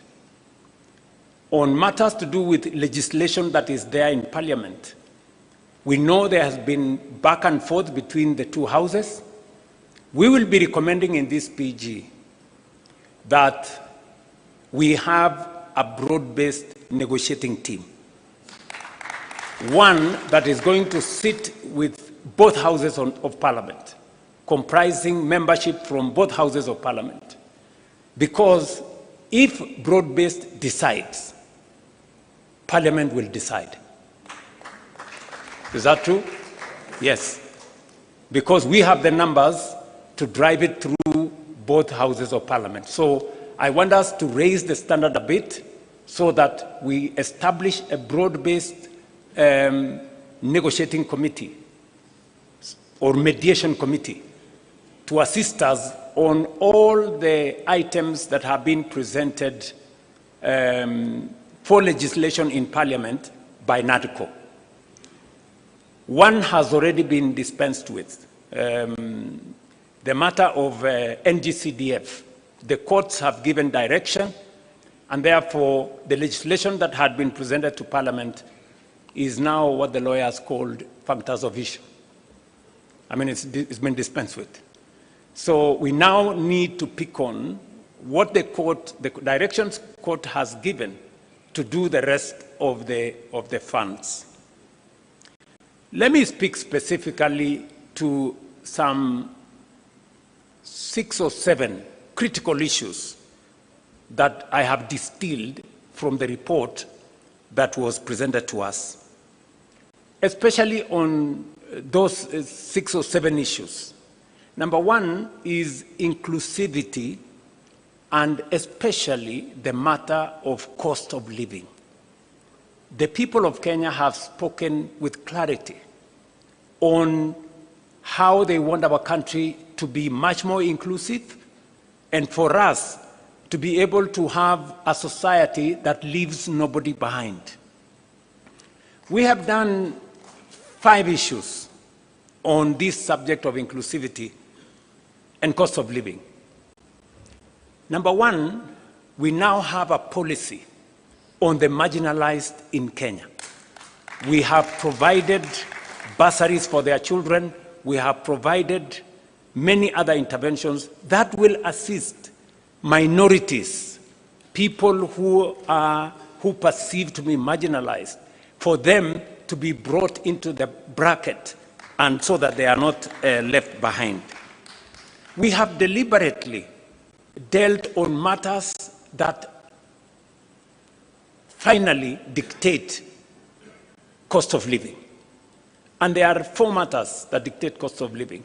Cost of food, cost of fuel, because it influences our transport, the cost Kenyans pay for healthcare, and the cost Kenyans pay for their children to go to school. We have addressed all the 5 issues. Number one, on food inflation, on matters to do with food, we have transformed our agricultural sector.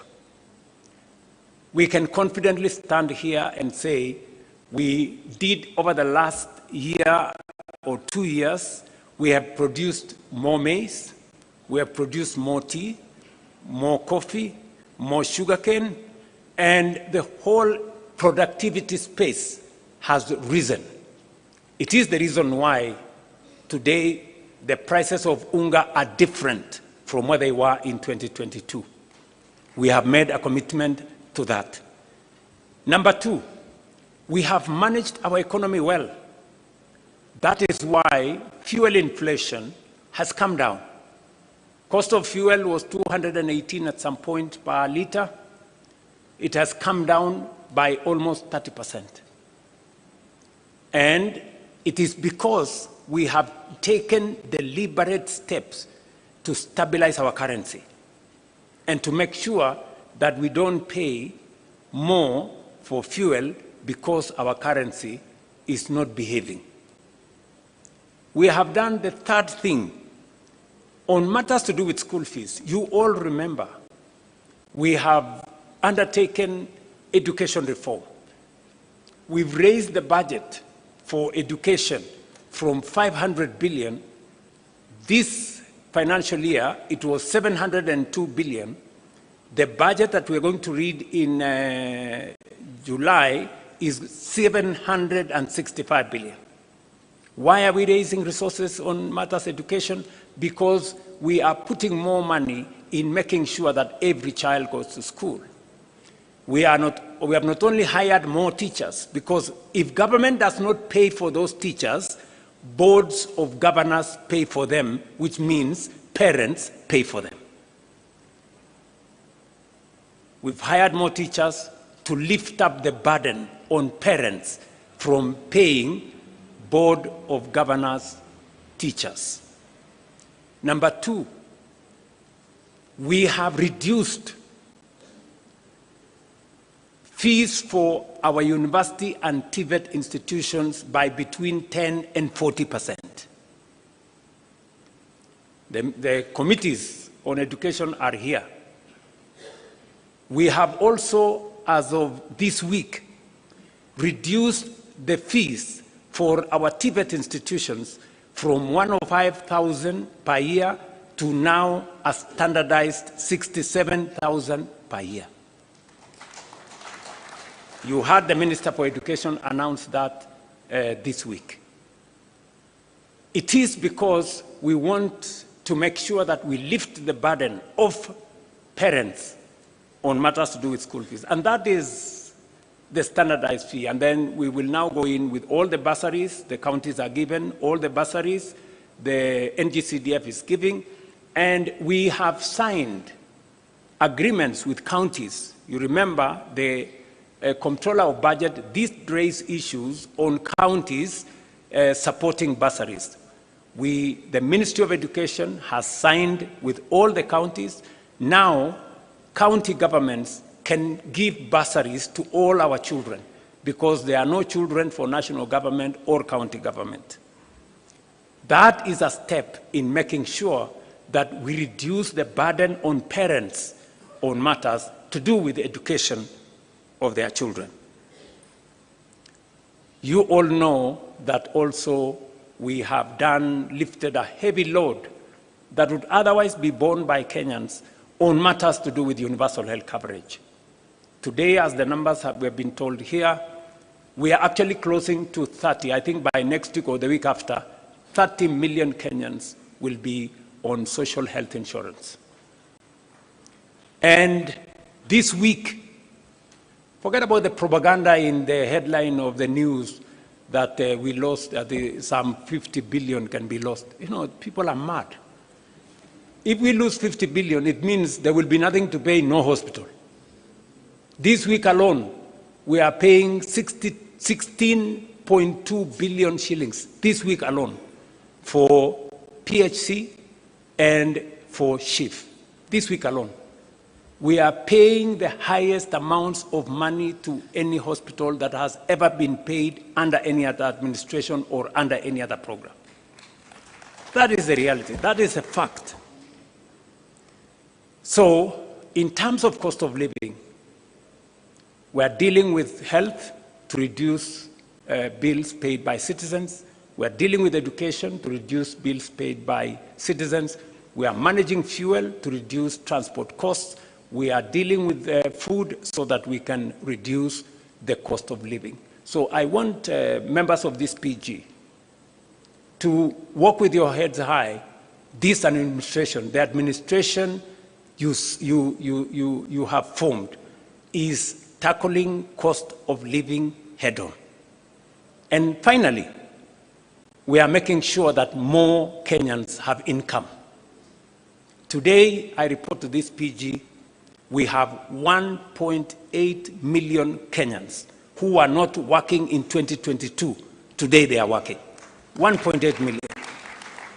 640,000 in our housing program, 540,000 in export of labor, 300,000 in our digital platform. We have close to 820,000 under our Nyota program. 120,000 of them, we have given them grants. And I have been to those meetings in person. I have met the 120,000 young people myself. Yeah? Many people were trying to give me small lectures. What is the president doing? Going to give out checks to young people. And I told them, this is how I choose to spend my time. You decide about yours. Okay? Because I believe the young people of this country deserve my time. And time spent with those young people, talking to them, is time well spent as far as I'm concerned. And I have asked the Deputy President and the Ministry is concerned to look at opportunities, and we are discussing with our partners to look at opportunities to expand that program. We believe it is a successful program. Many young people have stepped forward, and we believe we can do more and maybe extend that program to close to 2 million young people in Kenya. And in this particular one, we made a deliberate, intentional decision that this is going to be young people between the ages of 18 and 29, because that is where the heaviest load of our young people are. So, cost of living, for those of you who are taking notes, and I suggest you do, because I see some other people, they cannot explain themselves. We've dealt with food inflation. We've dealt with fuel inflation. We have dealt with inflation that comes from Kenyan spending on education. We spend with the transport costs. You don't hear matatus hiking costs because the cost of fuel has gone up. We have dealt with more Kenyans that are working today. That is dealing with cost of living head-on. And that is what we are doing, together with you guys. Devolution is a principle we committed ourselves. In the 10-point agenda, we said we must be deliberate about devolution, because devolution is the single most important instrument. In fact, it is the heart of the new constitution, making sure that resources and the power to decide on those resources goes to the grassroots. What have we done on devolution ever since we agreed on this 10-point agenda? Number one, we committed that we are going to increase the shareable revenue. Last year, we increased 30 billion from 385 to 415 billion. This year, we are going to increase from 415 billion by another 35 billion to 450 billion. That is the commitment we made to ourselves that we would do. Number two, in the past, disbursements to devolved units would go, and by the way, I'm talking about shareable revenue. I'm not talking about all the resources that go to the counties. Aside from the 415 billion that's going to counties, we have another 70 billion that is going to counties. That is close to half a trillion to the counties. We might be asking a few questions to our governors. Yeah? So next year, definitely, when we do the 450 shareable revenue, we will be going towards 550 billion. We'll have crossed the $500 billion line on resources going to our counties. Number two, and so that before Anyang' Nyong'o tells us we do more, yeah? and we are going to do more. In the past, money meant for devolution, some of it would be carried over to the next year because not all the monies were disbursed. I stand here today. For the last 2 years, we have not carried over a single cent. We have paid all the monies for devolution. At the end of the year, we made sure that we didn't cross over with any. That is going to be the same this year. We will not carry over any resources. We will pay money meant for devolution to devolution. The yearly commitment will be met. Number three, in order to enhance the efficiency of devolution, especially the efficiency of accountability, we made a commitment under the 10-point agenda that we are going to support the county assemblies to be autonomous and independent so that they can carry out their oversight role properly. Parliament, both houses, did agree with us. They brought the bill to me. I signed the bill, and from this June, in the next budget, county assemblies will have their own independent budgets. They will no longer need to make friends with the county governments or to be friends of governors for them to get their resources. They can then, hopefully, we are going to be expecting of the county assemblies to exercise their oversight mandate much more robustly, because now they will not have excuses that in case they are too tough on the governors, they may lack the resources for their county assemblies. That will now be a thing of the past. And then number 4, on devolution again, we realize that just as we have the national administration, the county assemblies, members of county assemblies and governors have no pension.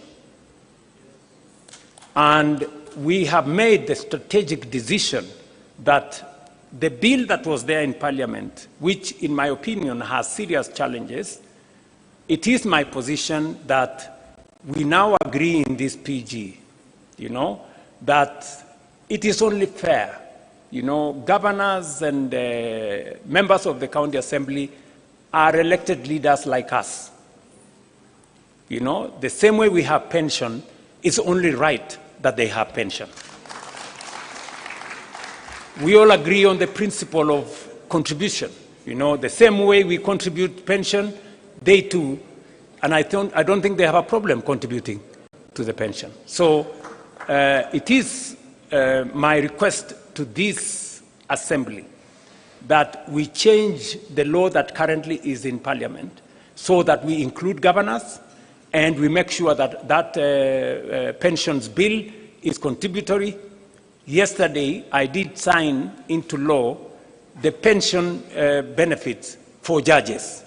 I don't think we should leave our governors and county assembly members behind. So those are the 4 fundamental things that I wanted to say on matters to do with enhancing, supporting, and integrating devolution into our governance system.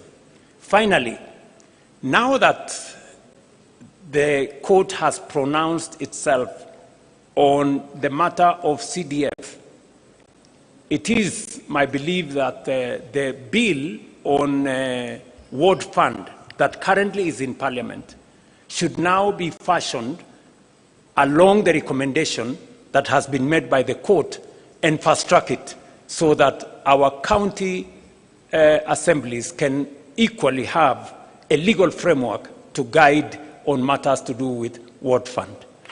And I don't think this great assembly of PG has any problem with that. Do we really have a problem with that? Very good. So I think that will be the next thing we are going to do. And I appreciate that many governors have already implemented the ward fund even without this legislation. Now, let me go to the third issue that I thought is important for us. The matter to do with leadership, integrity, and the fight against corruption. This is a key commitment that we made under the 10-point agenda. Now, let me say the following on this matter. Number 1, as part of our commitment to leadership, integrity, and the fight against corruption, you know very well we had a candid conversation on holding ourselves as leaders to the highest standard of integrity. You remember, members here, I don't want to remind you, but you remember we had a difficult decision. We had a difficult conversation, right, on that matter. It is because we chose ourselves, these members, we chose that we need to raise the bar. And I want to thank members of Parliament here. You passed the conflict of interest bill, which I signed into law. If there is a demonstration of leaders sitting here that they want to be held to the highest standard of integrity, it is your passing of the conflict of interest bill. Today, it is law in Kenya. And I want to congratulate both houses for stepping up and measuring up to the yardstick of integrity. Number two, we have taken the deliberate decision that to eliminate corruption, to remove inefficiency, we must digitize all government services. Today, from 320 government services in 2022, we have 30,000 government services digitized. That has significantly eliminated bottlenecks. E-Citizen today collects more than 1 billion shillings every day. It is a platform that is traceable. It is a platform that's accountable. The old system where people were paying cash and paying through checks and paying through corners and paying through pay bills, we have stopped. And today, if you pay on e-Citizen, you don't need a receipt because it is traceable from who paid, for what service, to what account. We have digitized government services as part of our commitment to eliminating corruption. Number two, I did sign into law, June last year, the money laundering and anti-terrorism financing law. Again, as our commitment as an administration and as a country to transparency, to accountability, that illicit flow of money does not find its way into Kenya. As I speak to you, we also undertook three significant steps as a means of accountability and reducing on corruption. Professor Anyang', who was in our treasury, will tell you we have been struggling for the last almost 20 years to do what we called single treasury account. It has never happened. It has happened this year. We have been struggling to do what we call zero-based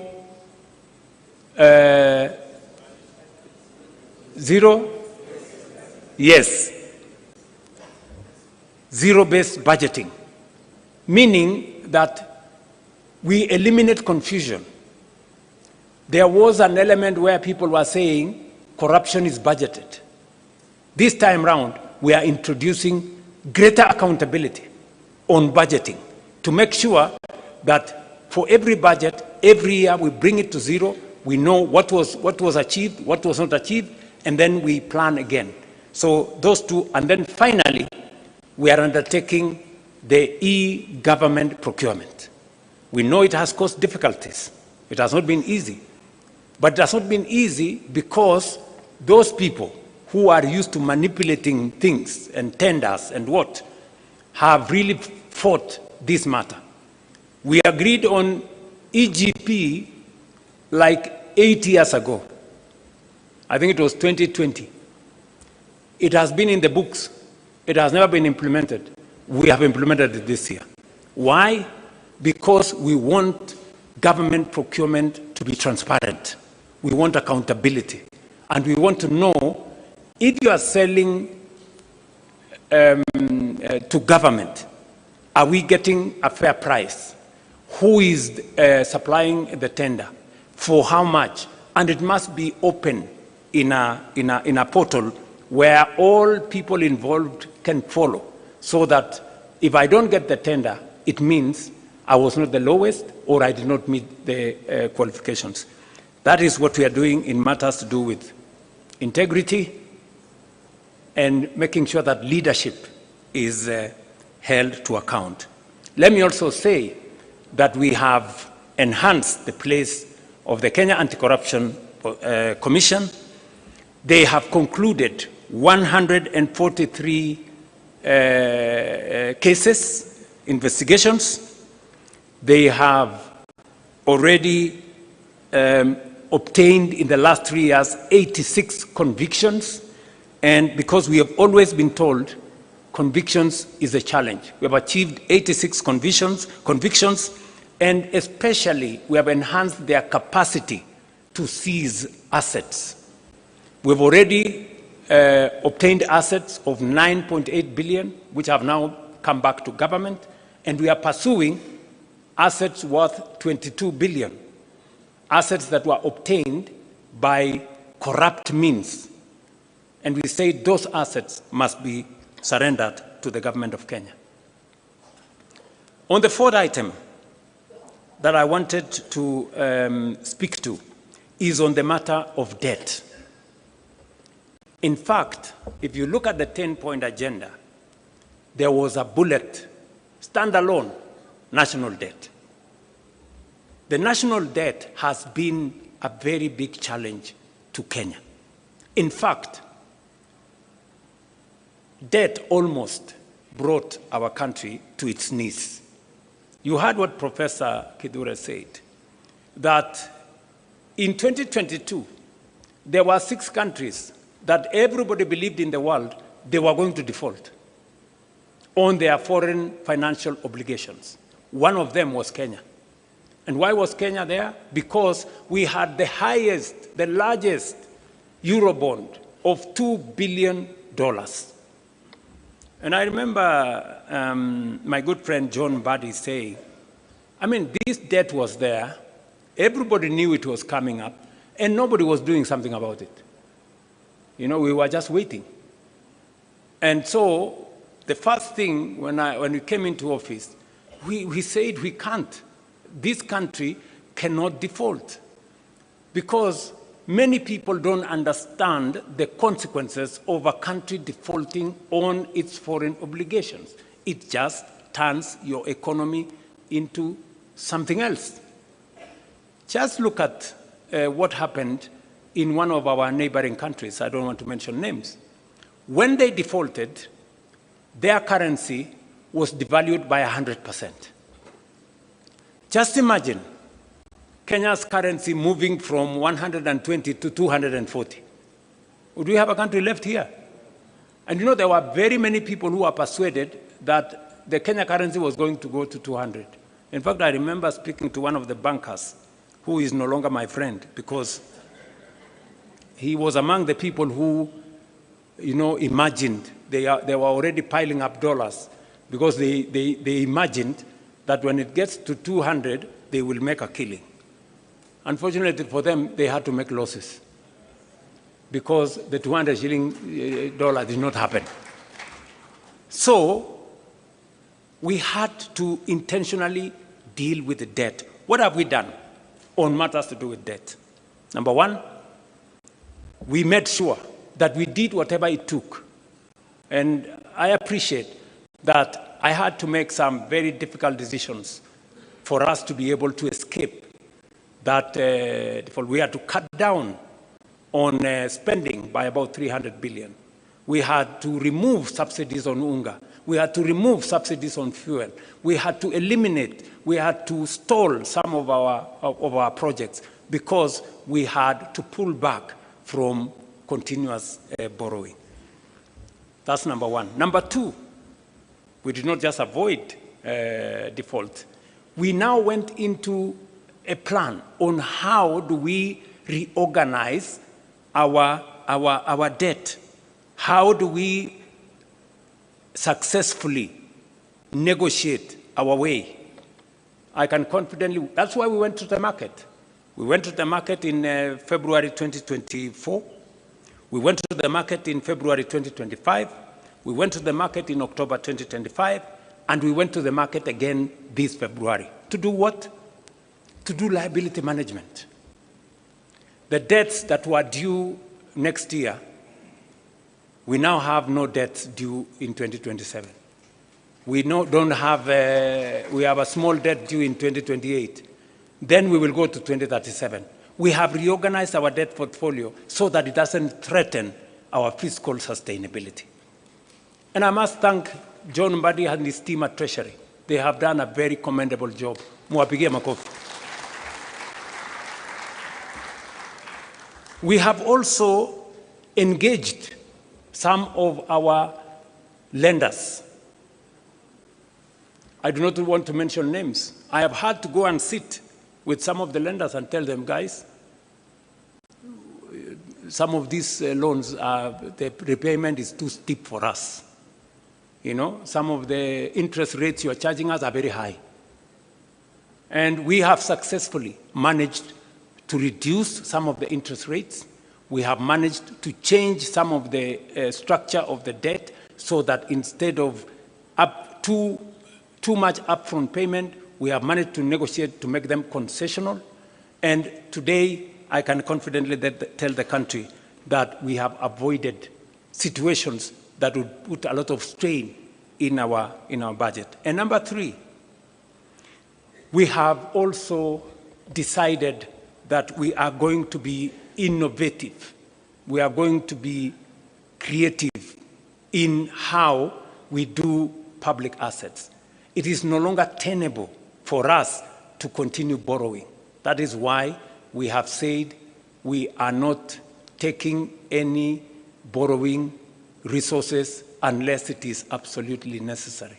I see some people say there has been a disagreement between Kenya and the IMF. There is no disagreement. We have just agreed on what to do. We have agreed that if we need your money, we will come for it. If we don't need it, we will do with the resources we have. I mean, how does that amount to a disagreement? Are we together? Yes. I mean, is it wrong to be able to stand on your own and do your own stuff? Is that a weakness or a strength? Yes, to me, akili bana. So, what have we done? We have decided to have alternative instruments of financing our development. We went the route of securitization. Many people told us, oh, you are going to do this. Because of securitization, and I must thank members of parliament, when I negotiated with you and I told you, guys, forgo these 7 shillings, it will help us raise money. We raised 175 billion shillings.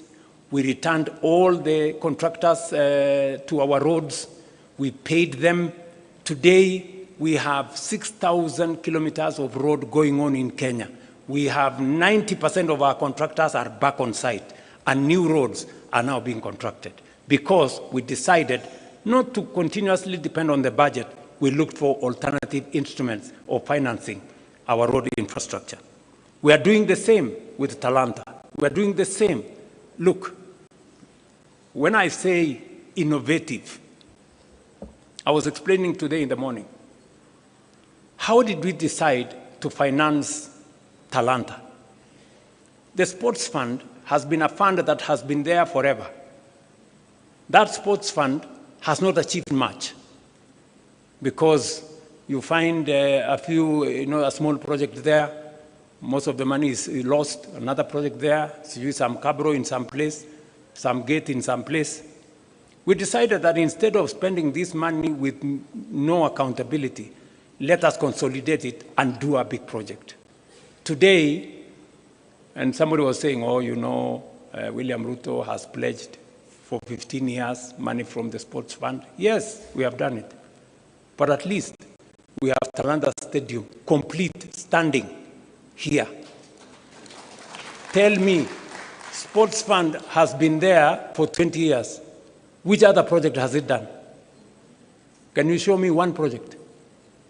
At least I can show you what it's going to do for 15 years. Are we together? Yes, that's how innovation works. How are we building bombers? Have you seen any budget have you seen any approval of any line of budget in Parliament for bombers? We are building bombers using the tourism levy. Tourism levy has never done anything for this country for the last 30 years. Nothing. Kuna kitu mara sijui nini naenda kusponsor kitu moja hapo, naenda kusponsor pale, nagawiwa sijui waziri achukue pesa ngapi, sijui nani achukue pesa ngapi. Today, that money is building bombers.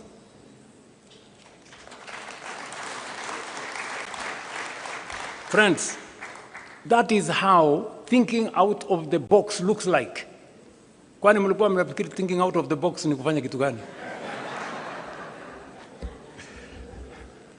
If we had gone to borrow money to build all this, we would be in trouble, So we have decided to think outside the box.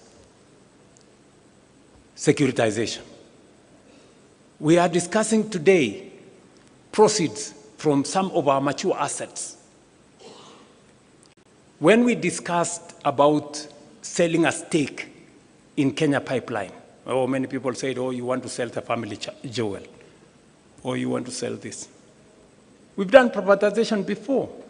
We privatized Kenya Airways, we privatized KCB, we privatized Safaricom, we privatized I don't know which company.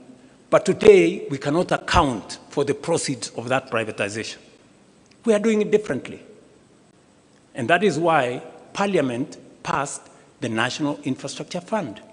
It is not an experiment, as I said yesterday. It is what other countries have done. It's what India has done. It's what the UK has done. It's what Ghana has done. It's what South Africa have done. And that is the way to the future. This morning, Leo, I rang the bell at Nairobi's Securities Exchange, and we collected 106 billion from the sale of our stake in Kenya Pipeline IPO. And we are going to put that money in the National Infrastructure Fund. You know, let me explain to you. If we don't have the National Infrastructure Fund, the National Infrastructure Fund gives us a different leverage. It multiplies that 106 billion 10 times. You know, not through magic, no. Through innovation, creativity, and financing. And that is how we are going to have additional resources to do our roads, to generate more energy, and to do what our senior here, party leader, was saying. He said, we pretend that there is always an emergency in northern part of Kenya, when we know it's going to happen. Because of what we are doing now, if you read today's newspaper, we have already advertised for several dams. So when I talked about us using the National Infrastructure Fund and proceeds from privatization for building infrastructure, we're not talking about the future. We're talking about doing it now. We've already done the contract for Jomo Kenyatta. That is where about 15 billion shillings is going to go. And that 15 billion shillings is going to enable us raise 150 billion, just by putting 15 billion. It's the same thing we are going to do with the dams. If you check today, we have already advertised several dams, because that is how we are going to cure the problem of food insecurity. Water harvesting, water storage, irrigation. That's how we are going to eliminate the shame of hunger in our republic. And we are beginning that journey today. Many people were asking themselves, will the National Infrastructure Fund be accountable? I want to tell you, yes, it's going to be accountable. It's going to be accountable to Parliament. It's going to be audited by the Auditor General. It's going to engage Cabinet. And we are going to make sure that no shilling of that money is going to go anywhere except for productive national infrastructure. I will be appointing the board tomorrow. The governing council tomorrow. Then they will be the one to competitively recruit the board, because we want to inject transparency into that space. I was saying this in reference to debt, how we are dealing with debt, and how we want to make debt not a threat to the Republic of Kenya. Number one, we have negotiated with our lenders. Number two, we have rearranged, using liability management, the debt portfolio. Number three, we are using different mechanisms to raise revenues for matters to do with the public infrastructure development. We are using private-public partnership. Finally, The Rironi-Mau Summit Road, we are not even investing money from the public. That is being built using private-public partnership. And that is how we are going to grow our country without putting too much burden on citizens on taxation or over borrowing from everywhere. So, national debt. So if anybody was doubting the commitment of the broad-based government or our commitment to the 10-point agenda, I have explained with clarity what we are doing because we set up this exam ourselves. We wanted the highest standard for ourselves so that we can serve the Kenyan people better. Let me go finally to one more issue, and that is the issue of which was peaceful assembly and making sure that the victims of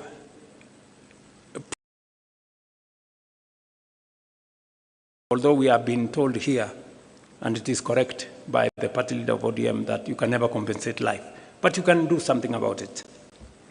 What have we done? You know, many people are saying, oh yeah, maybe. I took the first step and gazetted a victims compensation panel. It subsequently went to court, and the court, with the Independent Police Oversight Authority, we have identified all the victims and profiled their names, and we have already made sure that we have a comprehensive list. We did not even buy protests from 2017 are now captured. So we have already identified all the people in there.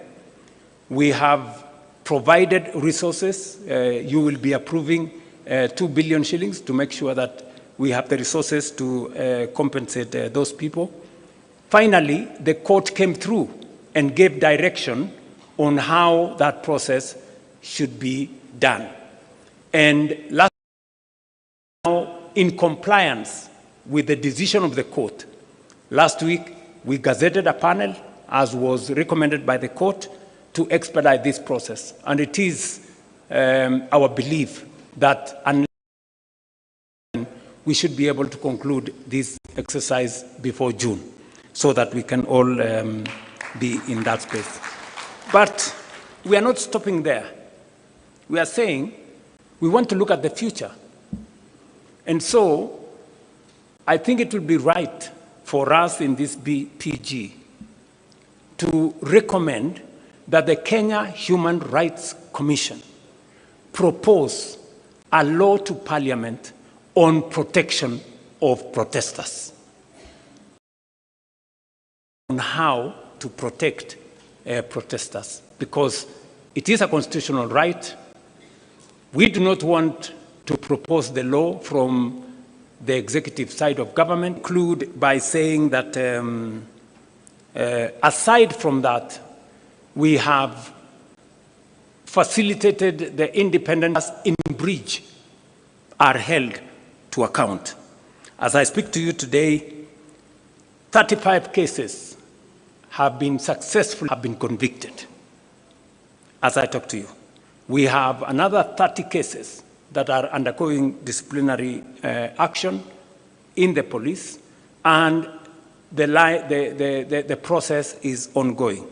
We have implored on the Police Oversight Authority to appropriate this mandate as efficiently as they can, so that we can all move together in that same direction. On matters to do with the rule of law, I think it was explained to us here with a lot of clarity. Number one, we are facilitating the courts to make sure that they have the human capital to deliver on this mandate. I did swear in 11 judges of court. We have provided the resources for that. We did provide also resources for the mobility of our judicial officers. They wanted some vehicles. We have provided the resources for them. They wanted the resources to do e-filing across the country. We have provided resources for them. And yesterday, as I said, with the passage of Parliament,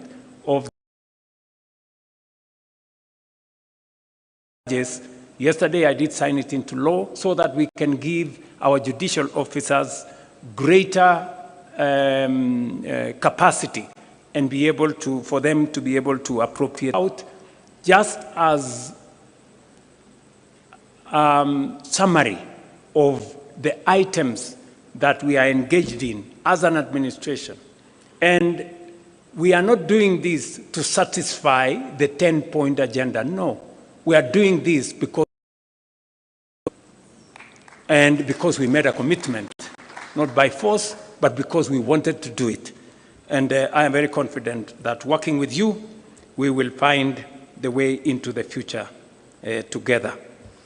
Some initiatives have taken longer due to parliamentary and other judicial procedures. We must now accelerate the passage of the laws that are there in Parliament. And I do fast track whatever is remaining of the 10-point agenda. I know the committee, the Oversight Committee, have requested us. They have done a great job. I think it's only fair that we extend that by 60 days. I don't know whether that is agreeable to members here. Will as many as of that opinion say aye? Aye. Will as many of the contrary opinion don't say? So I think it is so extended. And finally, I want to secure your concurrence that we ask the leadership of Parliament to, do we agree that we establish a broad-based mediation committee? I put a question. Will as many as of that opinion that we establish a broad-based mediation committee say aye? Aye. Will as many as of the contrary opinion shut up? Okay, so I think that is that. And finally, I want to request that with where we have reached, I don't know whether this is the right point for us to say this. Where we have reached in the consultation, I will maybe want to ask the leadership to come and read for us the summary of what we have achieved. But let me say the following, because following consultations between the party leader of ODM and myself, on behalf of all of us, the UDA Management Committee did endorse that we begin consultation. It was also approved by the National Executive Committee of UDA, and it was also approved by the National Governing Council of UDA. The same happened for ODM. There was, I think, a meeting of the Management Committee of ODM, NEC, and also the other organs. It is my proposal that this PG endorses what was agreed in the organs of ODM and in the organ as endorsed by this joint parliamentary group. I don't know whether that is a good place for me to put the question. I therefore put a question that as many as of the opinion that they agree with the decisions of the organs of ODM and the organs of UDA, the process of engagement between our two formations, as many as of those who agree with the decisions of the organs of the, as many as of a contrary opinion say something? Nothing. Okay, they said nothing. The ayes have it. I don't know whether there is another matter. Yes, there is a final matter. Just hold on, Chair. Matter that it is my request and that of the party leader of ODM, that as a way of now progressing our consultations in line with the authority given to us by the organs of the party, that this PG endorses the formation of a technical committee to now take the process forward of 4 members from ODM and 4 members from UDA to craft for the party leader of ODM and myself the future as recommended by the party organs of the 2 formations. And we want to ask this PG to agree that we form a technical committee of 4 members each from UDA and ODM to take this process forward. As many as of that opinion say aye. Many as of a contrary opinion, if they want to say something, they have nothing to say. Okay, the ayes have it. Okay, it is, I think for good record, we should say the ayes have it. I did secure his concurrence that I undertake this exercise. So I want to say thank you very much. I know now the other processes to the rest of the people. Yes, yes? You want to say something? Are you sure you want to say something?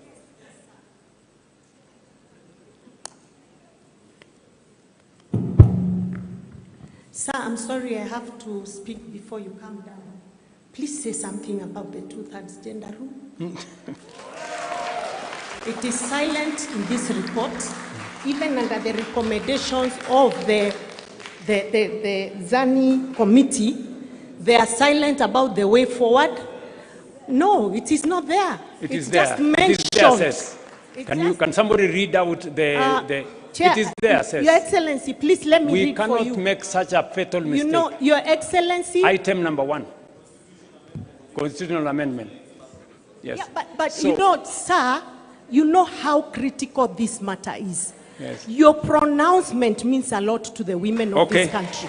It is very, very important that this is mentioned right here and now, respectfully. Let me be specific. Let me be specific.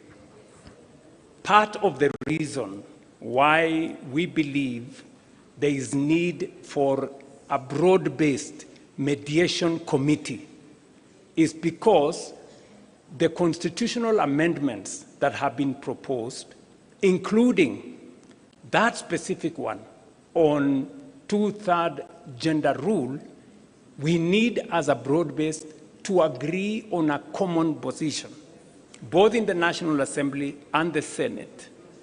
And primarily, that is the reason why we are proposing that mediation committee.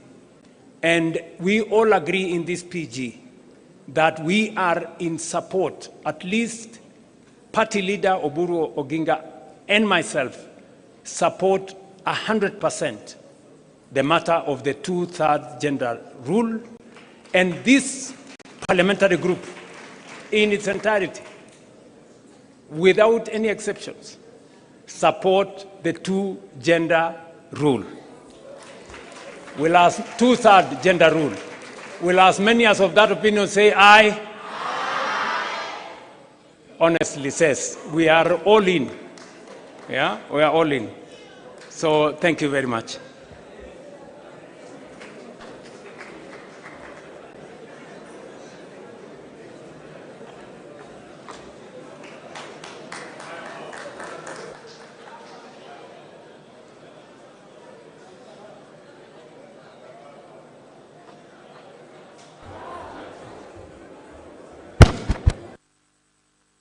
I think His Excellency the President has allowed us to sit down, those who can sit. Ni fire, see fire. Ni power, see power. Fire, power. Now, we've run out of time. We will very quickly conclude by acknowledging Your Excellency in this meeting. We have had the attendance of 137 National Assembly members of UDA and 68 from ODM. 137, sorry, from UDA and its affiliates in Kenya Kwanza, and 68 from ODM, total 205. Members of the Senate from Kenya Kwanza, 22, and 38 from ODM, total 60.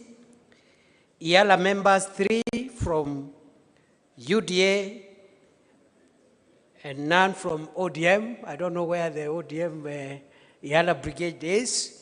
The total numbers, National Assembly, 162, and from National Assembly, 106 from Senate, total, both houses, 268. Your Excellency, we also have Excellency governors, maybe those who are still here. I see Waigoro, Sakaja, Mungaro, Ntutu, Governor of Lamu. I see some of them have left, and the chair of the Council of Governors is also present. Your Excellency, because of time, you have had very clearly 2 major presentations. 1, our scorecard as broad-based government.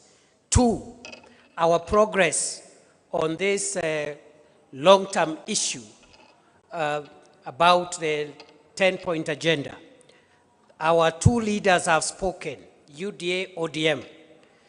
So really, unless there is something, maybe a comment or 2, we can take them. And after that, I'll invite the House leadership of the 2 houses to come and flank those who will read the resolutions on behalf of the joint PG.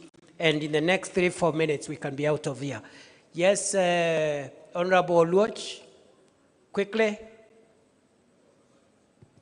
Honorable Oluoch. Thank you, Your Yes. Excellency. Thank you, the Vice President, the Deputy President. I have only 2 comments to make, one by way of way forward. The main issue that I want to say is the communication that comes out of here must be clear and succinct in terms of what the 10-point agenda has achieved. Correct. And I think His Excellency, the President, has properly captured this. Yes. Much more than I see on this report, and not because they have done a bad job. I think we must recall this document and capture what the President has said in terms of what has been achieved, so that what goes out to the public captures both what the President has said and what the committee work has done, so that we don't give any room for miscommunication. My second and last point on the issue of governance and the rule of law is to provide for a consideration on how we can strengthen political parties and continue to fund political parties as per the law required. Thank you, Your Excellency. Good job. Can we take a position on that? He thinks the President's explanation has been a little more. Yes. We can do an executive summary and release a dispatch maybe later today, not immediately now. Release a dispatch on the 10-point agenda in a more comprehensive manner. So members of the press, you will have to wait until later in the day for that dispatch to be issued. And also the funding of political parties, I think we are in concurrence. Will as many of that opinion say aye? Will as many of contrary opinion say nay? The ayes have it. Right? Other than that, any other comment? I think that was a very good input. I think we are good. Please, House leaders, one more from lady member there. The last one. Yes. A point of correction. Yes. Talanta Stadium is now Raila Amolo Odinga Stadium. Thank you. That should also be reflected for the record. Corrected, please. Thank you. Thank you very much. Now, I think this is a good position to end because of the pressure of the parliamentary time this afternoon. Thank you very much, the leaders of the both houses of parliament, both from the UDA and ODM side. We appreciate your giving us an opportunity to assist in the running of the affairs of this meeting. I now invite the leaders of both houses of parliament from both sides, UDA, ODM, to step forward, and we'll get the resolutions read. After that, Gitonga, you will call for the national anthem. We conclude the meeting. Thank you. Thank you, DP. We'll ask Honorable Osoro, Millie Odhiambo, if you're in the house, please step forward, and the two SGs.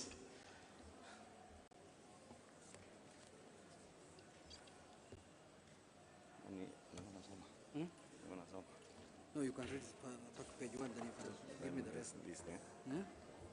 Resolutions passed. Okay. I will add that. No, where's answer na hapa.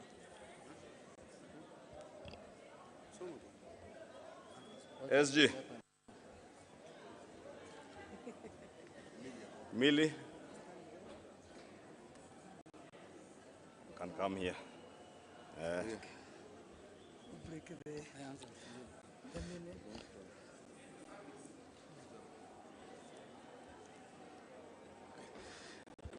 Your Excellency, if you allow me to also acknowledge among us those members who are here, we also have our partners and friends from Jubilee Party who are not part of ODM or Kenya Kwanza and are here, and we truly appreciate them for joining us.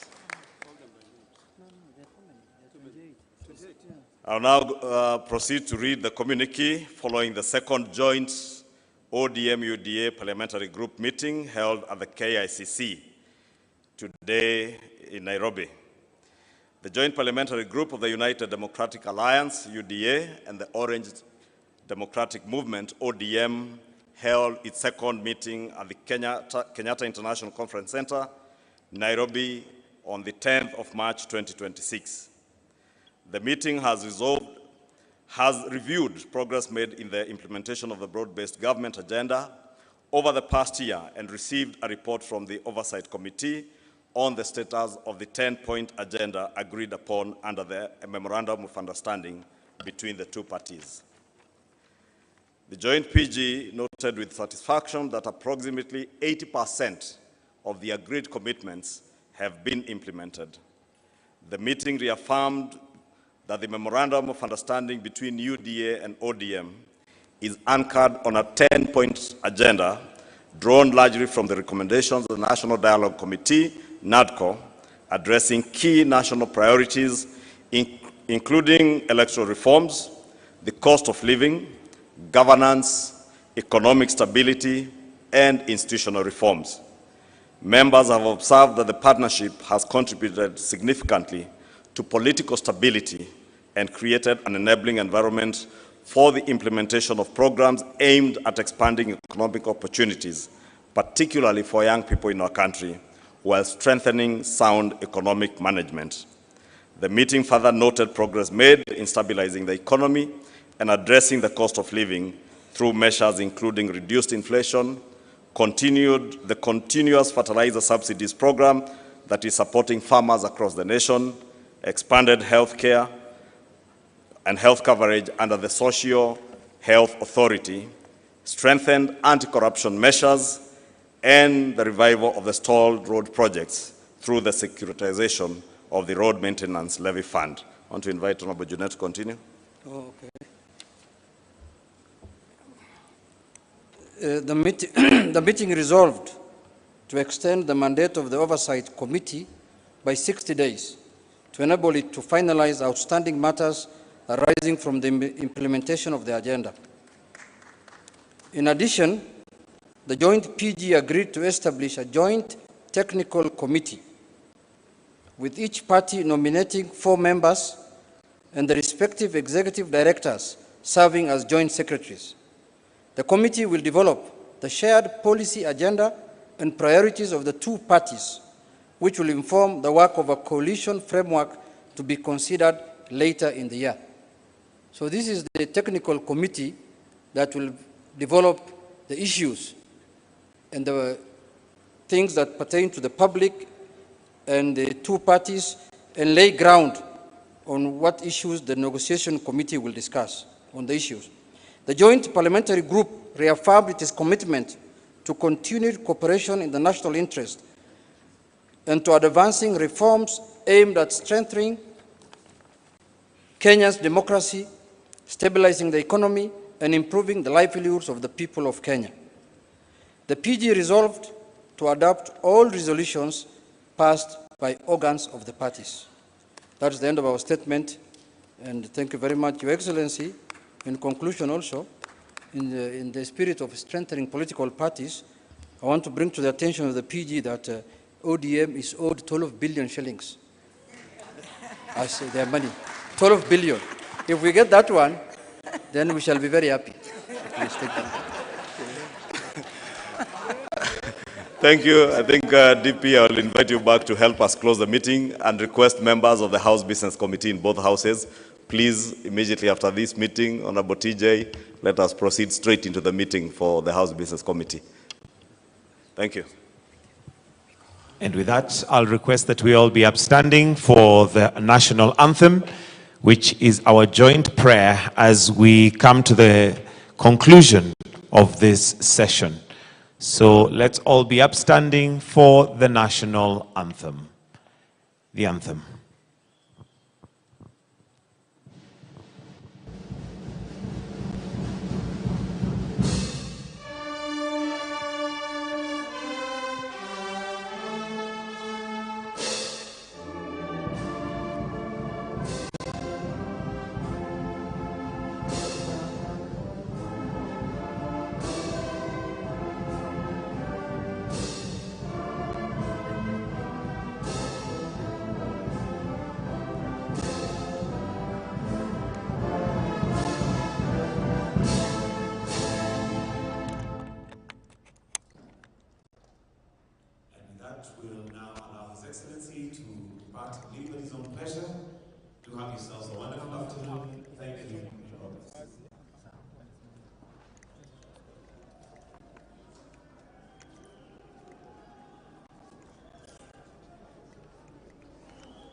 Sijasalimia boss. Sijasalimia na